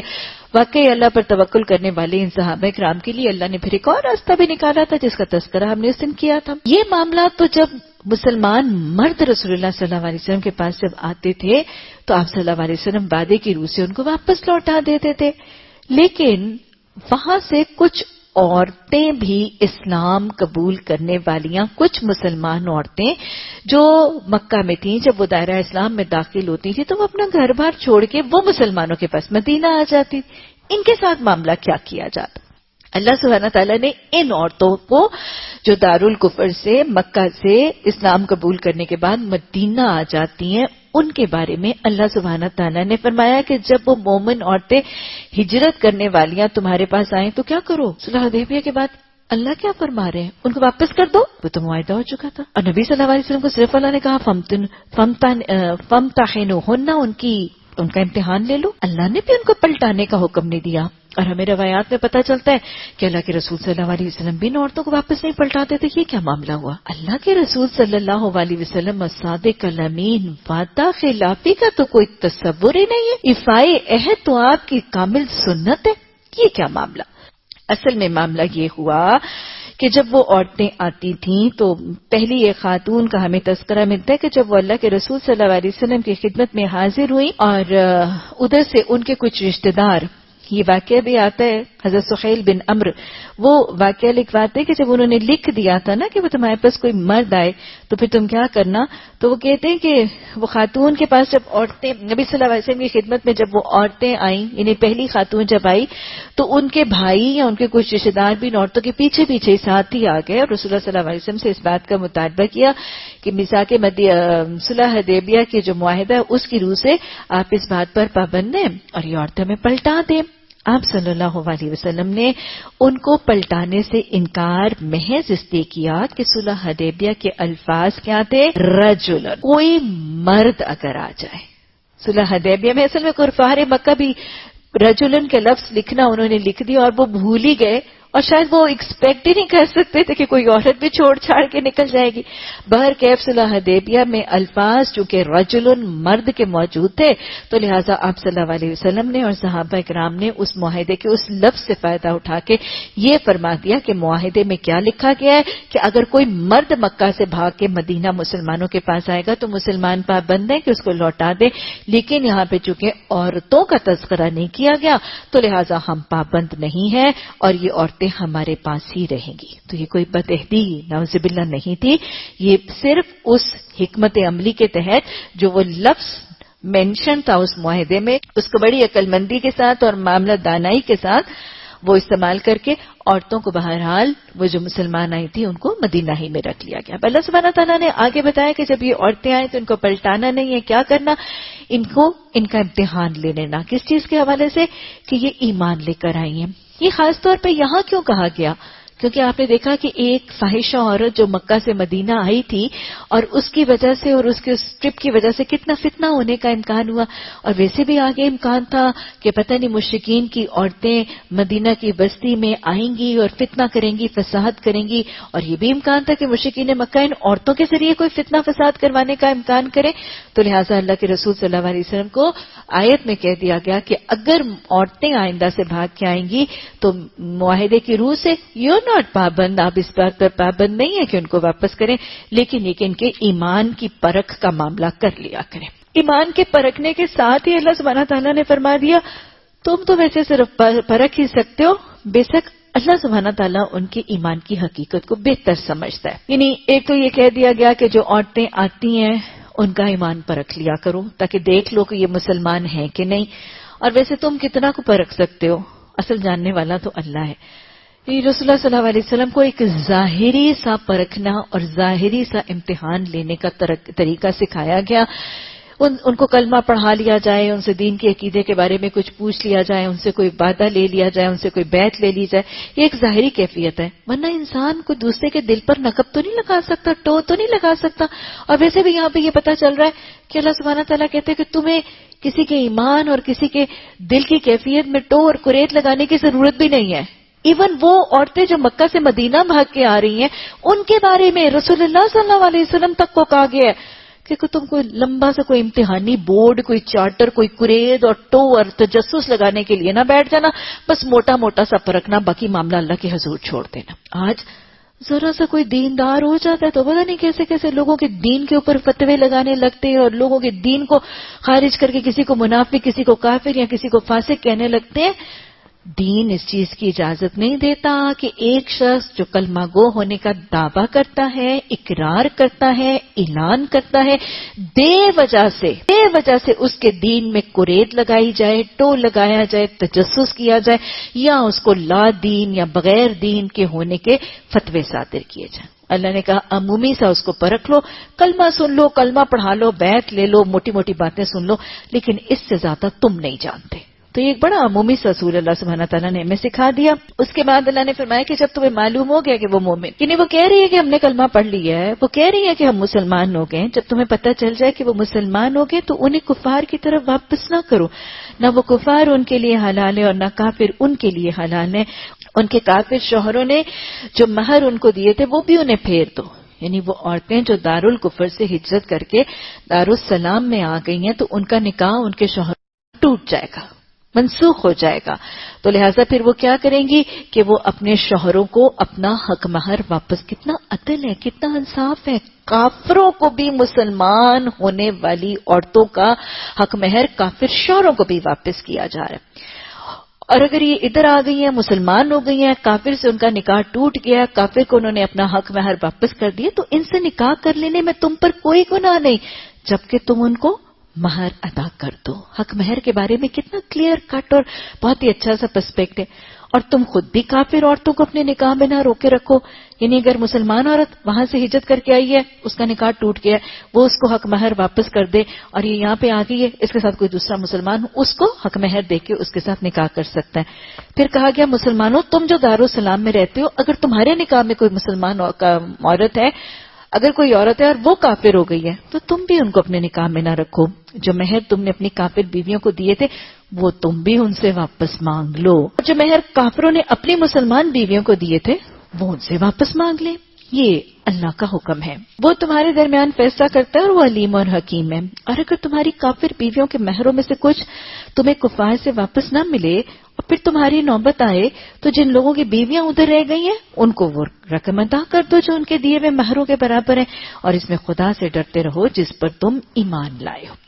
گویا ازواجی رشتے پر قبول اسلام کا معاملہ اور اس کے اثرات کیا ہوں گے یہ واضح ہو رہا ہے. آپ کو معلوم ہے کہ جب دائرہ اسلام اور دعوت نبی صلی اللہ علیہ وسلم نے دی تھی تو اس میں ہر گھر میں سے متفرق لوگ اسلام لائے تھے. کسی کی بیوی نے اسلام قبول کر لیا تھا، کسی کے شوہر نے قبول کر لیا تھا، کسی ماں نے کیا تھا، کسی کے بیٹوں نے کیا تھا. پورے کا پورا گھرانہ تو بہت ہی تھوڑے تھے نا. تو اس حالت میں جب شوہر کافر اور بیوی مسلمان یا بیوی کافر اور شوہر مسلمان تو بڑی پیچیدگیاں پیدا ہونے لگی تھیں. آپ دیکھیں کہ آج کے دور میں جب دونوں دائرہ اسلام میں ہوتے ہیں، دونوں کلمہ گو ہوتے ہیں، دونوں نمازی ہوتے ہیں، لیکن تھاٹ پروسیس فرق ہوتا ہے. جو آج ہمارے معاشرے میں ایک ماڈریٹ سا اسلام کا رنگ ہے جسے ہم ماڈریٹس کہتے ہیں، وہ لوگ جو ماڈریٹس ہیں ان کے حلقہ ازواج میں رہنے والے اگر دین کے اندر ذرا پڑ جاتے ہیں تو وہاں پہ ڈفرنس آف اوپینین پرابلم دینا شروع کر دیتے ہیں اور گھر میں مسائل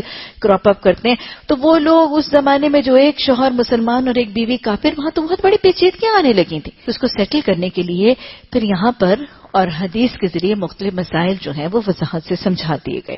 یہ چار حوالوں سے بنیادی طور پر ایک بات تو خیر واضح طور پر یہ جان لیجئے کہ اس سے ایک بات واضح طور پر پتہ چل رہی ہے کہ جب عورت مسلمان ہو جاتی ہے تو اپنے کافر شوہر کے لیے حلال اور جائز نہیں رہتی. اسی طرح ایک عورت جب اسلام قبول کر کے دارالکفر سے دارالاسلام میں ہجرت کر لیتی ہے تو بھی اس کا نکاح ٹوٹ جاتا ہے. یہ دوسری بات. پہلی بات قبول اسلام سے اس کا نکاح اس کے شوہر سے ٹوٹ جاتا ہے. دوسری بات دارالکفر سے دارالاسلام کی ہجرت پر اس کا نکاح اس کے شوہر سے ٹوٹ جاتا ہے. تیسری بات جو مرد مسلمان ہو جائے اس کے لیے بھی یہ جائز نہیں کہ اپنی کافر بیوی کو اپنے نکاح میں رکھے. یعنی ان اینی کیس قبول اسلام سے رشتہ ازواج جاری نہیں رہتا. وہ مرد ہے یا عورت ہے. اب اس میں چار قسم کے سینیریوز ہوں گے.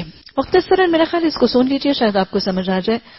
ایک یہ حالت ہو سکتی ہے کہ دونوں میاں بیوی دارالاسلام میں رہ رہے ہیں کہ یہ سارا ایک کا مسلمان اور دوسرے کا کافر ہونا یہ ساری سچویشن کہاں پہ ہو رہی ہے؟ دارالاسلام میں، یعنی اسلامی ریاست میں ہو رہی. دوسرا سنیریو یہ کہ یہ سب کچھ دارالکفر میں ہو رہا ہے. تیسرا سنیریو یہ ہے کہ وہ شخص اسلام قبول کرنے کے بعد دارالکفر سے دارالاسلام میں آ گیا ہے. اور چوتھی آپشن جو سمجھنی ضروری ہے کہ اگر ایک شخص مرتد ہو گیا ہے. ان چاروں کے لیے کچھ احکامات سمجھنے اور جاننے ضروری ہیں. پہلی بات تو یہ کہ اگر ایک نے اسلام قبول کیا اور دوسرا کافر ہے اور یہ ہیپننگ دارالاسلام میں ہو رہی ہے، ایک اسلامی ریاست میں یہ ہو رہا ہے، تو پھر کیا کیا جائے گا؟ اس میں اگر شوہر مسلمان ہے، یعنی دونوں پہلے اہل کتاب تھے لیکن شوہر نے اسلام قبول کر لیا، دونوں پہلے اہل کتاب تھے اور شوہر نے اسلام قبول کر لیا اور شوہر مسلمان ہو گیا، اور بیوی اس کی اہل کتاب یعنی یہودی اور عیسائی رہ گئی، تو پھر یہ متفقہ رائے ہے کہ نکاح نہیں ٹوٹے گا. اگر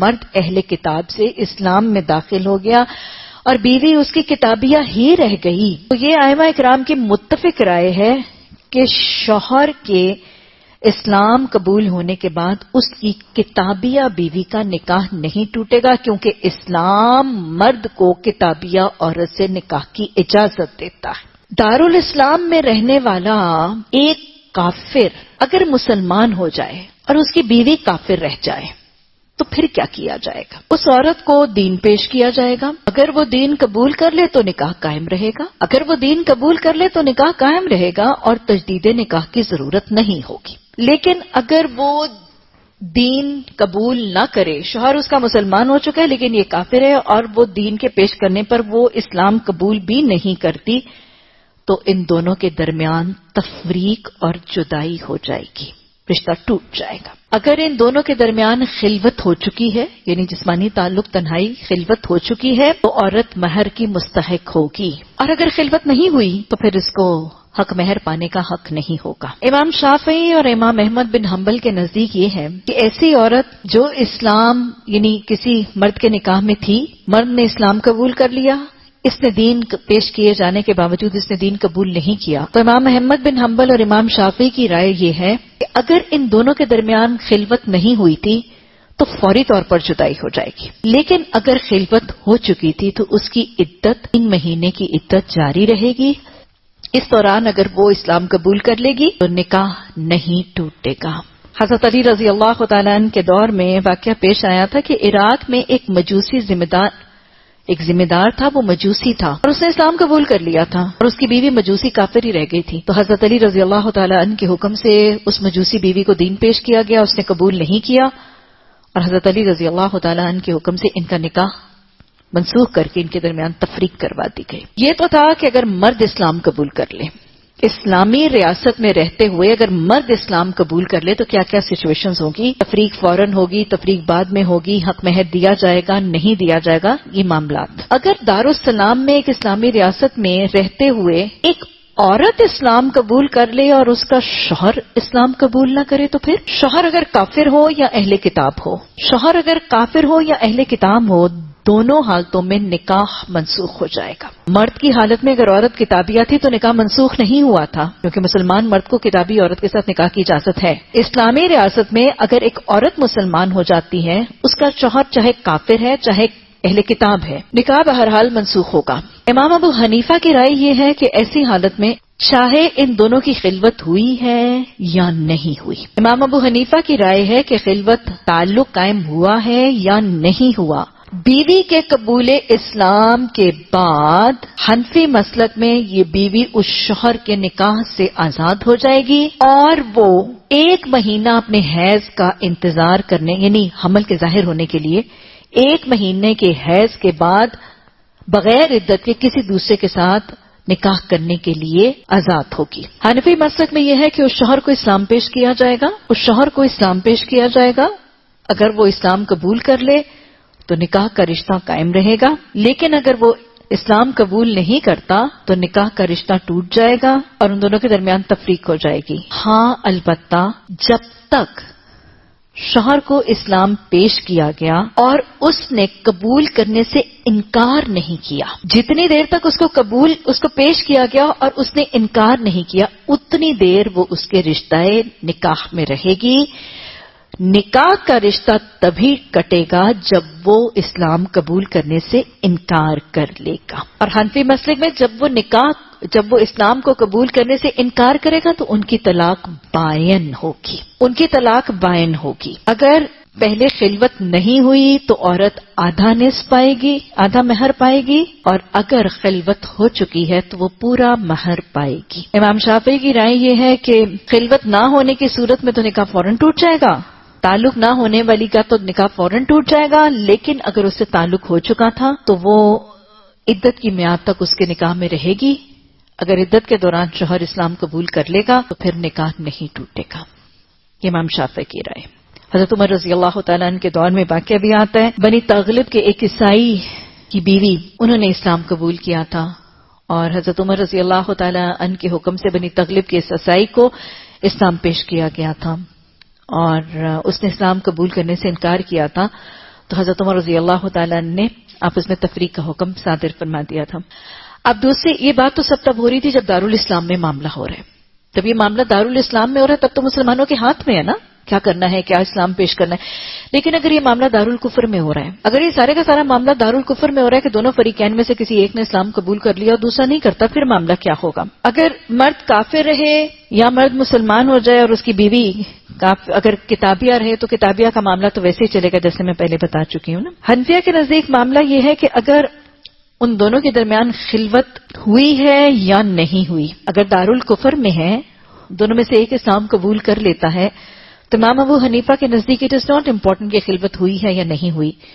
ان کے نزدیک دونوں حالتوں میں جب تک عورت کو 3 دفعہ ماواری نہیں آ جاتی تب تک رشتہ قائم رہے گا، الا یہ کہ دوسرا اسلام قبول کر لے، اور اگر عدت پوری ہونے کے باوجود بھی دوسرا اسلام قبول نہیں کرے گا تو پھر نکاح منسوخ ہو جائے گا۔ امام شافعی البتہ مدخولہ اور غیر مدخولہ، یعنی جس کے ساتھ صحبت ہوئی ہے اور جس کے ساتھ نہیں ہوئی، اس کے درمیان البتہ فرق کرتے ہیں۔ اچھا جی، تیسری آپشن اب یہ کہ دونوں میں سے ایک، جیسے بیوی اسلام قبول کرتی ہے اور جیسے اس واقعے میں ہوا، اسلام قبول کرنے کے بعد وہ دارالکفر کو چھوڑ کے دارالاسلام میں ہجرت کر جاتی ہے، پھر کیا ہوگا؟ ایک سچویشن ہم نے دیکھی، دارالاسلام میں سب کچھ ہو رہا ہے، دونوں رہے دارالاسلام میں رہے، وہاں کیا ہوگا؟ دوسری سچویشن، دونوں دارالکفر میں رہتے ہیں، وہاں کیا ہوگا؟ اب تیسری سچویشن، وہ دارالکفر سے اسلام قبول کرنے کے بعد نکل کے ایک فریق دارالاسلام میں آ جاتا ہے، پھر کیا ہوگا؟ امام ابو حنیفہ کے نزدیک اختلاف دین اور اختلاف دار، اختلاف دین یعنی دین فرق، اختلاف دار اب ریزیڈنس بھی فرق ہو گیا، ایک دارالکفر میں رہ رہا ہے، ایک دارالاسلام میں رہ رہا ہے، 2 فرق آ گئے نا۔ تو امام ابو حنیفہ کے نزدیک وہ شخص جس کا اختلاف دین بھی ہو گیا اور وہ جوڑا جن کا اختلاف دار بھی ہو گیا، یہ 2 اختلافات کی بنیاد پر خود سے خود نکاح منسوخ ہو جائے گا۔ اور امام ابو حنیفہ کے نزدیک یہ ہجرت کر کے آنے والی عورت کا نکاح فوراً منسوخ ہو جائے گا، اس پر کوئی عدت نہیں ہے، اس کو کوئی عدت نہیں ہے، یہ فوری طور پر کسی مسلمان مرد کے ساتھ نکاح کر سکتی ہے۔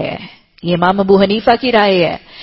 دارالکفر سے ہجرت کر کے دارالاسلام میں آنے والی عورت، کیونکہ 2 اختلافات ہیں، دار کا بھی اختلاف ہے اور دین کا بھی اختلاف ہے، اس کا نکاح خود سے خود منسوخ ہو گیا، یہ کسی مسلمان کے ساتھ بغیر کسی عدت کے فوری نکاح کر سکتی ہے۔ لیکن امام ابو حنیفہ کی یہ رائے ہے کہ اگلا مسلمان شوہر جس کے ساتھ اس نے نکاح کیا، وہ رحم کی برات کے اظہار کے لیے، استبرائے رحم کے لیے، یعنی پریگنینسی کے ثابت نہ ہونے کے لیے 1 مہینے تک کے لیے تعلق قائم نہیں کرے گا۔ نکاح میں وہ فوراً آ سکتی ہے، she doesn't have to observe an عدت، اس کو عدت کا انتظار نہیں کرنا، نکاح وہ فوراً کر سکتی ہے، لیکن اس کا اگلا مسلمان شوہر استبرائے رحم کے لیے 1 مہینہ مقاربت کے لیے یا تعلق کے لیے انتظار کرے گا۔ امام احمد کے نزدیک، امام شافعی، امام احمد اور امام مالک کے نزدیک یہ ہے کہ اختلاف دار امپورٹنٹ نہیں ہے، اختلاف دینی کافی ہے، اسی سے ہی معاملہ ختم ہو جائے گا۔ لیکن بہرکیف یہ عدت کے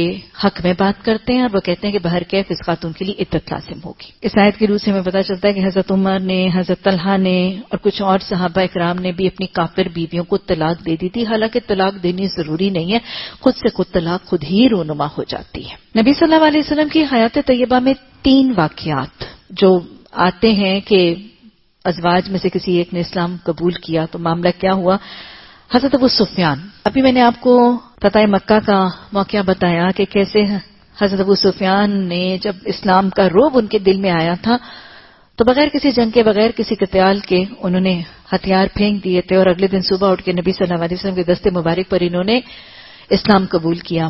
حضرت ابو سفیان دائرہ اسلام میں داخل ہوئے تھے اور ان کی بیوی ہند ابھی کافر تھی۔ فتح مکہ کے بعد، آج آگے ہم پڑھیں گے، فتح مکہ کے موقع کے بعد ہند نے اسلام قبول کیا، نبی صلی اللہ علیہ وسلم کے ساتھ بیعت کا معاملہ بھی ہوا، لیکن ہمیں پتہ چلتا ہے کہ تھوڑا سا پیریڈ ایسا آیا کہ ابو سفیان مسلمان تھے، ہند بھی مسلمان نہیں تھی، ہند نے بعد میں اسلام قبول کیا، لیکن ہمیں روایات سے پتہ چلتا ہے کہ آپ صلی اللہ علیہ وسلم نے ان کا نکاح پھر نہیں کروایا، آپ نے ان کا نکاح دوبارہ نہیں کروایا۔ اسی طرح واقعہ اکرمہ بن ابی جہل کا بھی آتا ہے۔ نبی صلی اللہ علیہ وسلم کی فتح مکہ کے بعد جب آپ نے عام معافی کا اعلان فرمایا تھا، حضرت ام ہانی رضی اللہ تعالیٰ عنہ، حضرت ابو سفیان رضی اللہ تعالیٰ عنہ، ان کے گھر میں جو لوگ رہتے ہیں ان کو امان کا اعلان فرمایا تھا، لیکن اس کے باوجود اکرمہ بن ابو جہل کو امید ہی نہیں تھی کہ میں معاف کر دیا جاؤں گا اور مجھے بھی معاف کر دیا جائے گا، کیونکہ میں تو ابو جہل کا بیٹا ہوں اور میں نے خود اتنی اسلام کے خلاف مارکے جو ہے اس میں شامل رہا ہوں۔ تو اکرمہ بن ابو جہل بھاگ گیا تھا۔ اکرمہ کی بیوی ام حکیم ہند کے ساتھ آئیں، اور ہند اور حضرت ام حکیم رضی اللہ تعالی عنہما، ان دونوں نے نبی صلی اللہ علیہ وسلم کے ساتھ بیعت بھی کی تھی اور اسلام بھی قبول کیا تھا۔ گویا اب کچھ دیر یہ عارضی سی کیفیت تھی کہ ام حکیم ابو جہل کی بہو ہیں، یہ اسلام قبول کر گئی تھی، اور ان کے شوہر اکرمہ بن ابو جہل ابھی دائرہ اسلام میں داخل نہیں ہوئے تھے۔ آپ واقعات سن چکے ہیں نا، کیسے ابو جہل کا بیٹا حضرت اکرمہ بن ابو جہل بھاگے تھے اور پھر دریا میں پکڑے گئے تھے، اور پھر کشتی میں بیٹھ کر دعا کی تھی، اور وہ اللہ نے کہا تھا کہ اپنے دل کو اللہ کے لیے خالص کر کے یہ دعا کرو کہ اگر اللہ کے حکم سے یہ کشتی جو ہے مجدار سے بچ گئی تو میں اللہ پر ایمان لے آؤں گا، اور انہوں نے یہ دعا کی تھی، اور پھر ساحل پر پہنچے تھے تو ام حکیم وہاں پہ موجود تھیں، اور ام حکیم رضی اللہ تعالیٰ عنہ، انہوں نے اللہ کے رسول صلی اللہ علیہ وسلم کی طرف سے امان کا وعدہ جب حضرت اکرمہ بن ابو جہل کو بتایا تھا تو یہ واپس آ گئے تھے۔ ہمیں روایات میں یہ بھی پتہ چلتا ہے کہ واپسی کے رستے پر حضرت اکرمہ بن ابو جہل نے اپنی بیوی کے ساتھ صحبت کی خواہش کا اظہار کیا تھا، جس پر ام حکیم رضی اللہ تعالی عنہا نے انکار کیا تھا، یہی کہہ کر کہ تو کافر ہے اور میں مسلمان ہوں۔ تو گویا یہ پتہ چلتا ہے ابو سفیان رضی اللہ تعالی عنہ کے واقعے سے کہ آپ نے نکاح نہیں کروایا تھا۔ جب اکرمہ نبی صلی اللہ علیہ وسلم کے پاس حاضر ہوئے تھے، اسلام قبول کیا تھا، تو ان دونوں کا بھی نکاح پھر سے نہیں پڑھوایا گیا تھا۔ گویا اگر عدت کے دوران ہی دوسرا فریق اسلام قبول کر لے تو دوبارہ نکاح کی ضرورت نہیں اور نکاح منسوخ نہیں ہوتا، البتہ عدت کے دوران جتنی دیر دوسرا فریق اسلام قبول نہیں کرے گا تعلق کا حق اور اختیار نہیں۔ بہرحال تیسرا واقعہ نبی صلی اللہ علیہ وسلم کی اپنی بیٹی حضرت زینب رضی اللہ تعالیٰ عنہ اور حضرت عمر ابن العاص۔ آپ کو معلوم ہے کہ حضرت زینب رضی اللہ تعالیٰ عنہ کے شوہر حضرت عمر ابن العاص بدر کے قیدیوں میں تھے۔ حضرت زینب نے ان کے لیے اپنی والدہ کا تحفتاً دیا ہوا ہار فدیے کے لیے بھیجا تھا۔ آپ نے یہ ہار تو صحابہ اکرام سے اجازت لے کر واپس لوٹا دیا تھا، اور حضرت عمر ابن العاص سے اپنی بیٹی کو مکہ سے مدینہ بھیجنے کا وعدہ لے کر اسی کو ان کی آزادی کا فدیہ قرار دیا تھا۔ حضرت عمر ابن العاص جب مکہ واپس تشریف لے گئے تو اپنے اس معاہدے کے تحت فدیے کے طور پر حضرت زینب کو مکہ سے مدینہ بھیج دیا تھا۔ حضرت عمر ابن العاص نے، ہمیں روایات سے پتہ چلتا ہے کہ بہت سال بعد اسلام قبول کیا۔ دو روایات آتی ہیں۔ ایک روایت میں تو یہ کہ حضرت ابن العاص جب مکہ میں تشریف لائے تو آپ نے نکاح نہیں پڑھایا، اور دوسری روایت آپ نے نکاح پڑھایا۔ مسند احمد، ابو داؤد، ترمذی، ابن ماجہ، ان چاروں میں حضرت ابن عباس رضی اللہ تعالی عنہ کی روایت سے ہے کہ حضرت عمر ابن العاص 8 ہجری میں مدینہ تشریف لائے، اسلام قبول کیا، اور حضرت ابن عباس رضی اللہ تعالیٰ عنہ کی روایت سے یہ جو حدیث 4 کتابوں کا حوالہ دے کر میں نے آپ کو بتائی، وہ فرماتے ہیں کہ اللہ کے رسول صلی اللہ علیہ وسلم نے دونوں زوجین کا نکاح نہیں پڑھوایا تھا۔ لیکن حضرت عبداللہ بن عمر بن عاص کی روایت سے مسند احمد میں، ترمذی میں اور ابن ماجہ میں یہ حدیث آتی ہے کہ ابو العاص کہتے ہیں کہ نبی صلی اللہ علیہ وسلم نے میرا اپنی بیٹی کے ساتھ پھر نکاح پڑھایا تھا۔ البتہ دونوں حوالہ جات موجود ہیں۔ اگر نکاح پڑھانے کا حوالہ اور اس حدیث کو مانا جائے تو پھر معاملہ بڑا صاف ہے کہ اگر دونوں فریقین میں سے کوئی ایک شخص اسلام قبول کر لے تو نکاح منسوخ اس وقت ہوگا جب عدت کے دوران کوئی دوسرا فریقین اسلام قبول نہ کرے۔ اگر عدت کے دوران دوسرا جو زوج ہے وہ اسلام قبول کر لے تو نکاح منسوخ نہیں ہوگا اور نکاح نہیں پڑھایا جائے گا۔ لیکن اگر عدت کے گزر جانے کے باوجود اور عدت میں رجوع کرنے کا تصور اور عدت میں تعلق قائم کرنے کی اجازت بہرکیف قبول اسلام کے بعد نہیں ہوگی، صرف اور صرف قبول اسلام کے بعد نکاح کو جاری رکھنے کی لچک رہے گی۔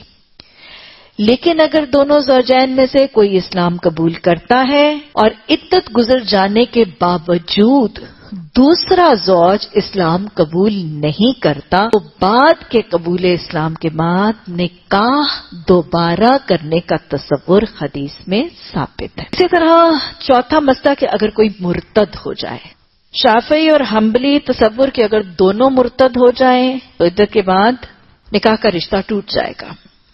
اگر شوہر مرتد ہو جائے اور عورت مسلمان رہے، شوہر مرتد ہو جائے اور عورت مسلمان رہے تو حنفی اور مالکی مسلک تو یہ ہے کہ نکاح فوراً ٹوٹ جاتا ہے، چاہے خلوت ہے چاہے نہیں ہے۔ لیکن شافعی اور امام احمد بن حنبل کی رائے یہ ہے کہ اگر تعلق ہے تو پھر بہرکیف عدت کا زمانہ جو ہے اس کو گنا جائے گا۔ یہ تو مرد کے مرتد کے حوالے سے تھا۔ اگر عورت مرتد ہو جائے، شوہر مسلمان ہی رہے اور عورت مرتد ہو جائے، امام ابو حنیفہ کا قدیم فتویٰ تو یہ ہے کہ نکاح فوراً منسوخ ہو جائے گا۔ لیکن پھر اس کے بعد یہ مباحثہ کہ عین ممکن ہے کہ ایک عورت جس کو شوہر طلاق نہیں دے رہا وہ شوہر سے طلاق لینے اور علیحدگی پانے کی غرض سے، کیونکہ عورت کے پاس طلاق کا حق نہیں ہے، قدیم رائے تو یہ ہے کہ خود سے خود اگر عورت جو ہے وہ مرتد ہو گئی تو امام ابو حنیفہ کی قدیم رائے یہ ہے کہ خود سے خود نکاح منسوخ ہو جائے گا۔ لیکن پھر اس کے بعد اس رائے میں ایک تبدیلی، اور وہ تبدیلی کا مقصد کیا تھا، وجہ کیا تھی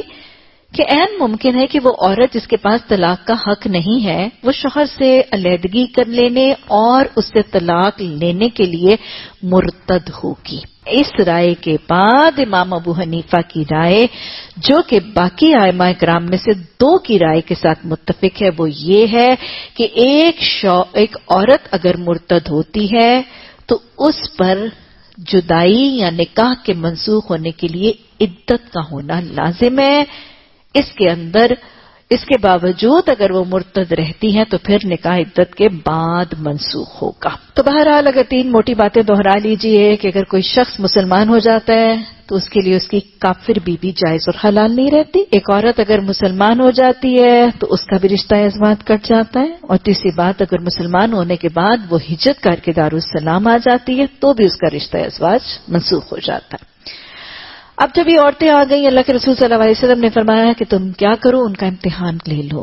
اب یہ دیکھیں کہ نبی صلی اللہ علیہ وسلم کی صحابیات اور اس دور کی عورتوں نے کتنی قربانیاں دیں۔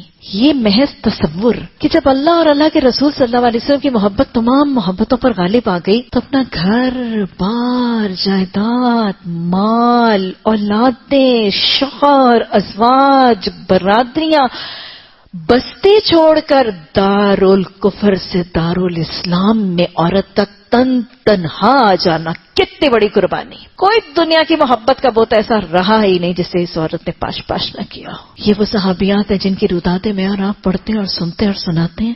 وہ جو اپنی بستیاں چھوڑ آتی تھی. ہم عارضی طور پر اس دین کی خدمت اور ارشاد کے لیے اور اس دین کی سربلندی کے لیے کچھ گھنٹوں کے لیے اپنے گھر چھوڑنے کو تیار نہیں ہوتے. وہ جو اپنے بچوں کو، اپنے اہل و عیال کو، اپنے شوہروں کو ہمیشہ کے لیے خیر آباد کے آتی تھی، آج اللہ کو راضی کرنے کے لیے، ان کو ناراض کرنے کے لیے مومنات تیار نہیں ہوتی. اللہ سبحانہ تعالی ہمیں ایمان عطا فرما.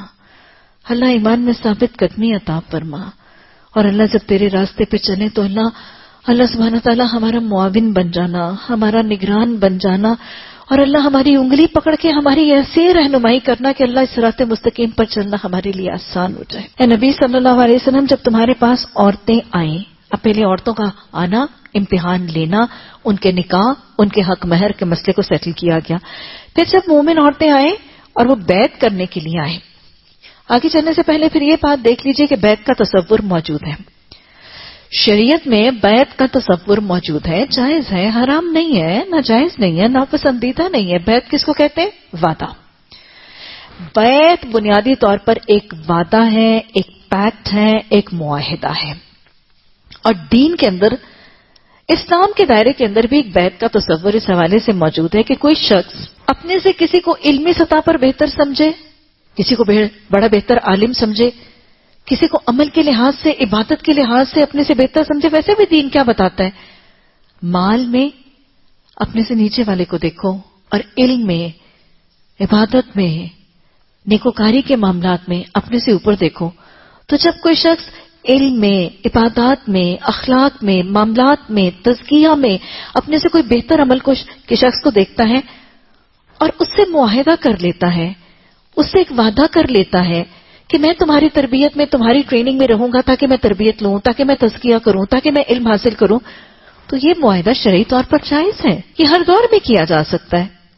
لیکن یاد رکھیے گا، کسی بھی دین کے عالم، عابد، متقی سے جب معاہدہ یا ایسی بیعت کا معاملہ ہوگا تو یہ معاہدہ صرف اور صرف تب تک قائم اور برقرار رہے گا جب جس سے بیعت کی ہے، جس کو استاد ماننا ہے، وہ اللہ اور اللہ کے رسول صلی اللہ علیہ وسلم کی نافرمانی کا کوئی کام نہ کہے. جب بیعت کیا جانے والا خود اللہ اور اللہ کے رسول صلی اللہ علیہ وسلم کی نافرمانی کا کام کہنے لگے تو پھر ایسی بیعت نہیں. بس اوقات کچھ لوگ یہ کہتے ہیں کہ بیعت کے بغیر اسلام ہی نہیں، ایسا بھی تصور درست نہیں. اور کچھ لوگ یہ کہتے ہیں کہ اسلام میں بیعت نہیں، یہ تصور بھی درست نہیں.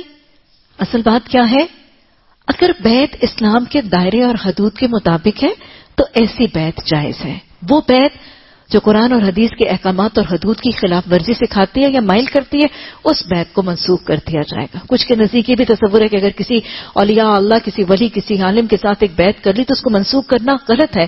ہاں، اگر کوئی شخص، چاہے وہ کتنا بڑا عالم، کتنا بڑا مفتی، کتنا بڑا فقیہ کیوں نہ ہو، اگر وہ قرآن و حدیث کے احکامات کی نفی کی تعلیم دینے لگے یا ایسی چیز کا مطالبہ کرنے لگے تو اس میں بیعت کو رد کر دینے میں کوئی قباحت نہیں ہوگی اور یہ کوئی گناہ کا کام نہیں ہوگا، کیونکہ اللہ کی نافرمانی میں کسی کی اطاعت نہیں ہے. بہرحال اللہ کے رسول صلی اللہ علیہ وسلم کو بتایا گیا کہ جب تمہارے پاس عورتیں آئیں، بیعت کرنے کے لیے آئیں تو وہ اس بات کا عہد کریں. نبی صلی اللہ علیہ وسلم نے گویا حکم خدا بندی کے مطابق خواتین اسلام سے بیعت لی. کب بیعت لینے کا تذکرہ ملتا ہے؟ مثلا اگر ہم دیکھیں تو فتح مکہ کے موقع پر جب چوک لوگ اسلام قبول کیا تھا تو فتح مکہ کے موقع پر نبی صلی اللہ علیہ وسلم نے عورتوں سے الگ بیعت لی تھی. اسی طرح ایک عید کے موقع کا، اور یہ جو فتح مکہ کا حوالہ ہے یہ ابن عباس، ابن ابی حاتم اور قتادہ سے روایت ہے. اسی طرح ہمیں وہ بخاری میں آپ نے وہ واقعہ پڑھا کہ ایک عید کے موقع پر آپ صلی اللہ علیہ وسلم نماز عید پڑھا کے فارغ ہوئے اور آپ صلی اللہ علیہ وسلم نے مردوں سے بیعت لی اور پھر آپ نے الگ سے عورتوں سے بیعت لی. پھر اسی طرح مدینہ کچھ خواتین آئیں اور آپ صلی اللہ علیہ وسلم نے انصار کی خواتین کو جمع کیا اور آپ صلی اللہ علیہ وسلم نے حضرت عمر رضی اللہ تعالیٰ عنہ کو اپنی جگہ ان انصار کی خواتین سے بیعت لینے کے لیے بھیجا. تو مختلف واقعات آتے ہیں جب آپ صلی اللہ علیہ وسلم نے بیعت لی. اب یہاں پر بیعت کے حوالے سے پتہ چل رہا ہے کہ آپ نے بیعت لی تو آپ کس کس چیز پر بیعت لیا کریں. اللہ سبحانہ تعالیٰ حکم دے رہے ہیں کہ جب آپ ان عورتوں سے بیعت لیں تو کیسے بیعت لیں.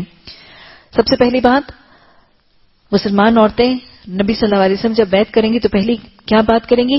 لا یشرکن باللہ شیئا، اللہ کا حق سب حقوق سے زیادہ، وعبدوا اللہ ولا تشرکوا بہ شیئا.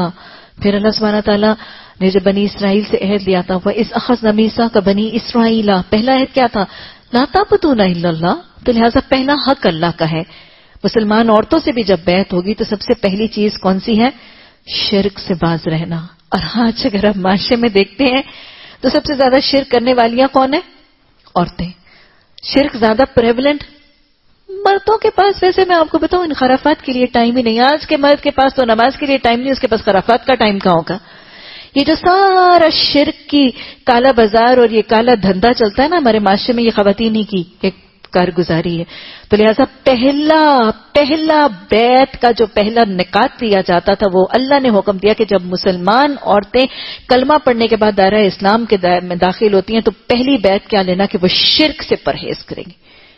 اسی لیے آپ کے لیے عقیدے کا کورس اب بالکل اینڈ میں پھر سے ریفریم کیا جا رہا ہے. اس بات کا عہد کریں گی کہ وہ اللہ کے ساتھ کسی کو شریک نہیں کریں گی. پھر دوسری بات وَلَا يَسْرِقْنَا، اور وہ چوری نہیں کریں گی. یہ چوری کے حوالے سے یہ بھی ہے کہ وہ اپنے شوہروں کا مال بھی چوری نہیں کریں گی. یہ واقعہ ہمیں آتا ہے حضرت ابن عباس رضی اللہ تعالیٰ عنہ کی روایت سے، وہ حدیث کہ آپ صلی اللہ علیہ وسلم نے فتح مکہ کے موقع پر جب بیعت لیا تو ہند بھی آپ کے ساتھ بیعت لینے والیوں میں شامل تھی. ابھی میں نے آپ کو بتایا نا کہ حضرت ابو سفیان نے پہلے اسلام قبول کیا تھا اور ہند نے بھی اسلام قبول نہیں کیا تھا. تو پھر فتح مکہ کے بعد جب کچھ خواتین اسلام قبول کرنے کے لیے آئی تھی تو ان میں سے 2 خواتین جو آتی ہیں وہ کون ہیں؟ ہند اور اکرمہ بن ابو جہل کی بیوی، ابو جہل کی بہو ام حکیم. آپ نے کیا فرمایا تھا؟ خطا کار سے درگزر کرنے والا، بداندیش کے دل میں گھر کرنے والا ہند جگرنوش، جس نے محمد صلی اللہ علیہ وسلم کے چچا کو شہید کروانے کی اجرت دی تھی حبشی کو. وہ ہند جس نے نبی صلی اللہ علیہ وسلم کے چچا کے کلیجے کو اپنے دانت سے چبایا تھا. آپ نے فرمایا مرحبا اے ہند، ویلکم ہند. کتنا بڑا دل ہے، کتنا درگزر ہے، کتنا معافی کا تصور ہے. اور جو آپ نے ایک دفعہ فرما دیا تھا لا تثریب علیکم اليوم، اس اپنی بات پر کتنا جم جانے کا طریقہ ہے. لما تقولون ما لا تفعلون کا کتنا زبردست نمونہ ہے. جب آپ نے فرما دیا تھا کہ تم میں سے کسی پر پکڑ نہیں ہے، ہند بھی آ جائیں گی تو ہند پہ بھی پکڑ نہیں ہوگی. مطلب اپنے آپ کو وہاں رکھ کے تو دیکھیں. کیا نبی صلی اللہ علیہ وسلم کے اندر وہ احسان، محسن انسانیت کا ایک پورے کا پورا کردار نظر نہیں آتا؟ غصے کو پی جاتے ہیں، معاف کر دیتے ہیں اور ان کے حق میں اس سے بہتر احسان کا طریقہ اختیار کرتے. ہند آئی ہیں، نبی صلی اللہ علیہ وسلم کے ساتھ کیا معاملہ کر چکی ہیں، اسے زیادہ کوئی کر سکتا ہے؟ اور آپ صلی اللہ علیہ وسلم اٹھ کے کھڑے ہو کے کہتے ہیں مرحبا ہے ہند. غصے کو پی گئے، معاف کیا اور پھر بیٹھ لے لی اسلام میں. آؤ دائرہ اسلام میں آ جاؤ، ہماری دینی بہن بن جاؤ، ہمارے ہاں مقرب ایک اچھا مقام بنا لو. تمہارے دل کی دنیا بدل گئی ہے، تمہاری دنیا کی حالت بدل جائے.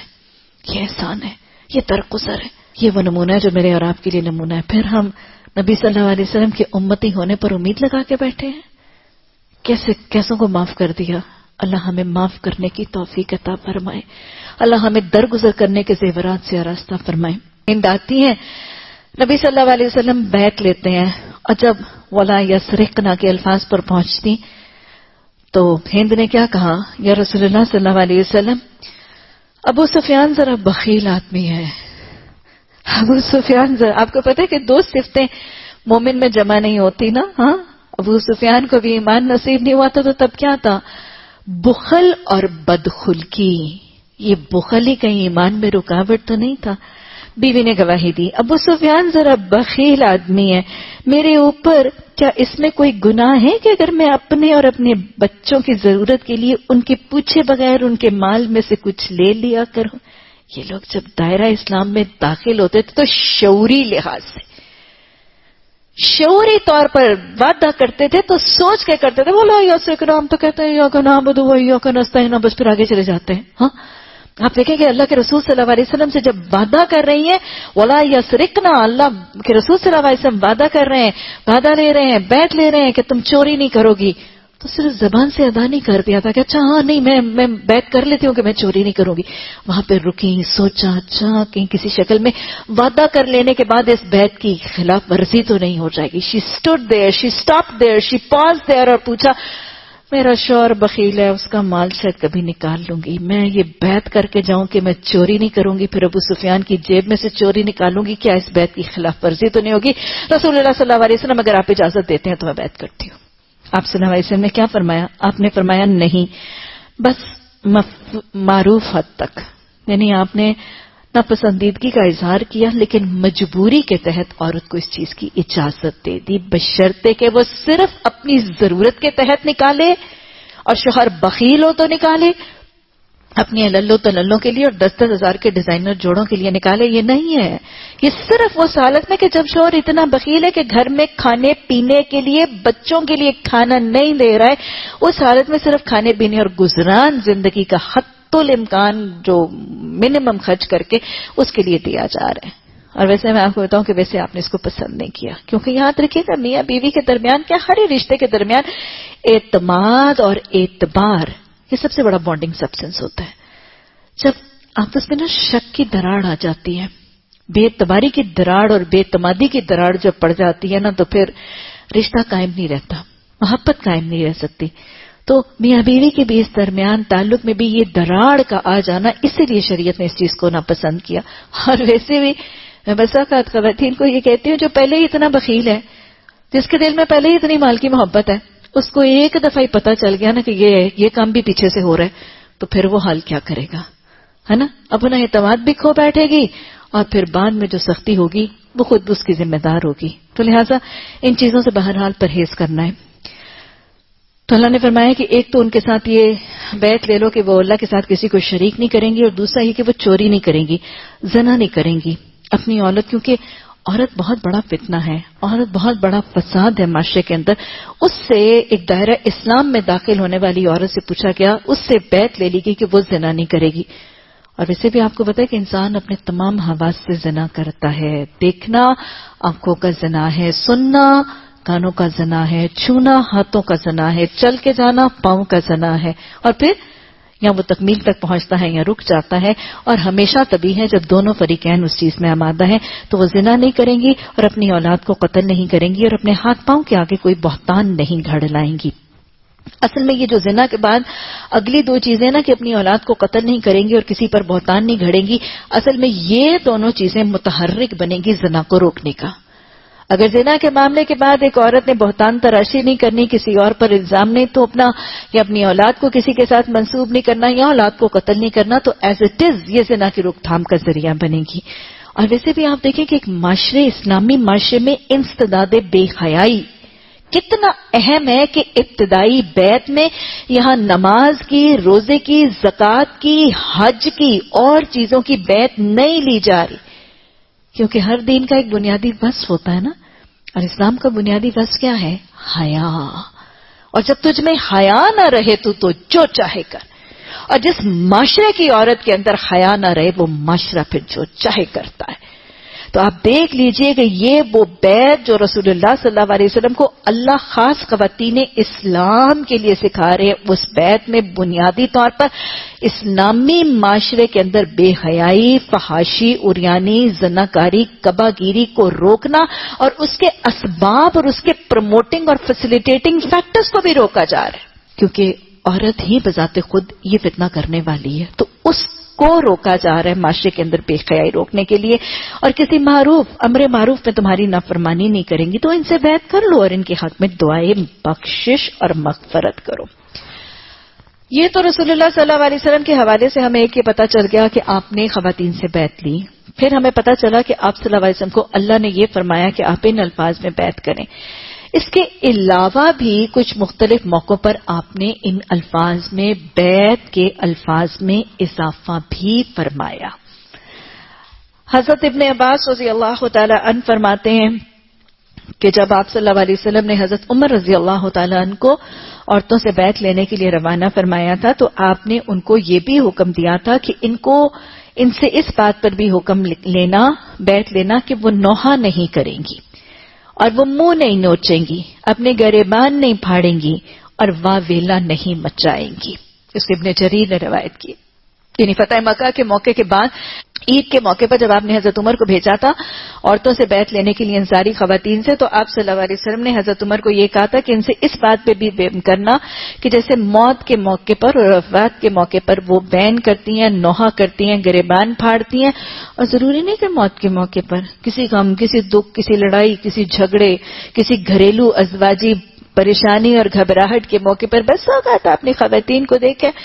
میرے پاس چونکہ بہت زیادہ دفعہ خواتین اور بچیاں کاؤنسلنگ کے لیے آ رہی ہوتی ہیں، رہنمائی کے لیے آ رہی ہوتی ہیں، تو اس نے ایک ماں آئی اور اس کے ساتھ اس کی بچی تھی اور اس کا نا گریبان پھٹا ہوا تھا اور بال ایسے بکھرے ہوئے تھے اور اس نے منہ پہ ایسے لگ رہا تھا تماچے مارے میں. تو وہ دیکھ کے لگ رہا تھا کہ پتہ نہیں گھر میں کوئی فوت ہو گیا ہے، کوئی صفے ماتم ہے. تو پھر بعد میں پتا چلا کہ گھر میں چھوٹے سے مسئلے پر تنازع اور جھگڑا ہوا اور وہ بچی نے اپنا حال یہ کر لیا کہ اپنے منہ پہ خود تھپڑ مارے ہوئے تھے اور اپنا گریبان پھاڑا ہوا تھا اور اپنے بال سارے بکھیرے ہوئے تھے. اور وہ تنازع اتنی چھوٹی نوعیت کا تھا کہ باقی مجھے حیرت ہو رہی تھی کہ شیطان کیسے لڑاتا ہے اور کیسے وہ آگ دے کے، وہی بات ہے کہ غصہ اگر گھر کر جاتا ہے تو پھر وہ آگ کی طرح اعمال کو جلاتا ہے. بہرحال یہ وفات کے موقع پر یا کسی موقع پر یہ کرنے سے آپ نے بیعت لی. اسی طرح حضرت زید بن اسلم رضی اللہ تعالیٰ عنہ کی روایت سے ہے کہ آپ نے بیعت لیتے وقت عورتوں کو یہ بھی منع کیا، ایک تو یہ سارے الفاظ ہیں کہ نوحہ نہیں کریں گی، منہ نہیں نوچیں گی، گڑیبان نہیں پھاڑیں گی، واویلا نہیں کریں گی، اور شعر گا گا کر بین نہیں کریں گی.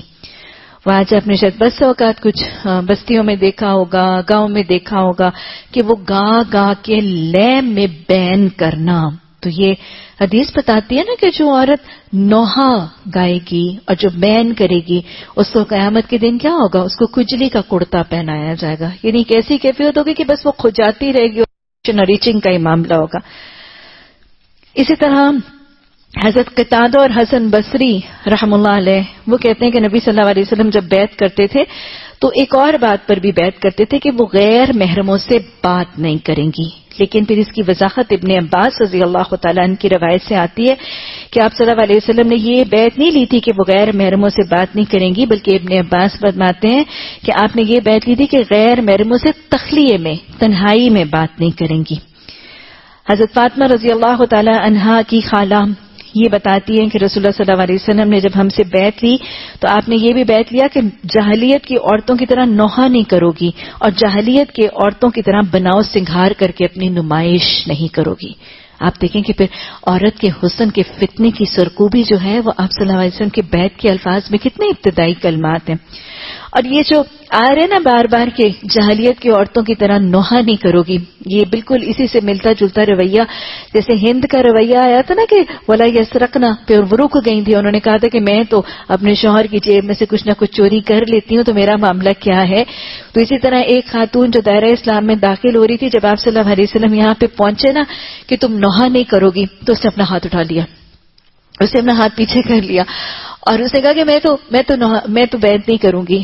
اور پھر وہ چلی گئی اور پھر 2-3 دن کے بعد وہ پھر واپس آئی اور پھر اس نے نبی صلی اللہ علیہ وسلم سے درخواست کی کہ یا رسول اللہ صلی اللہ علیہ وسلم اب مجھ سے بیعت لیں. اور پھر آپ نے بیعت کی اور پھر اس نے بیعت دی.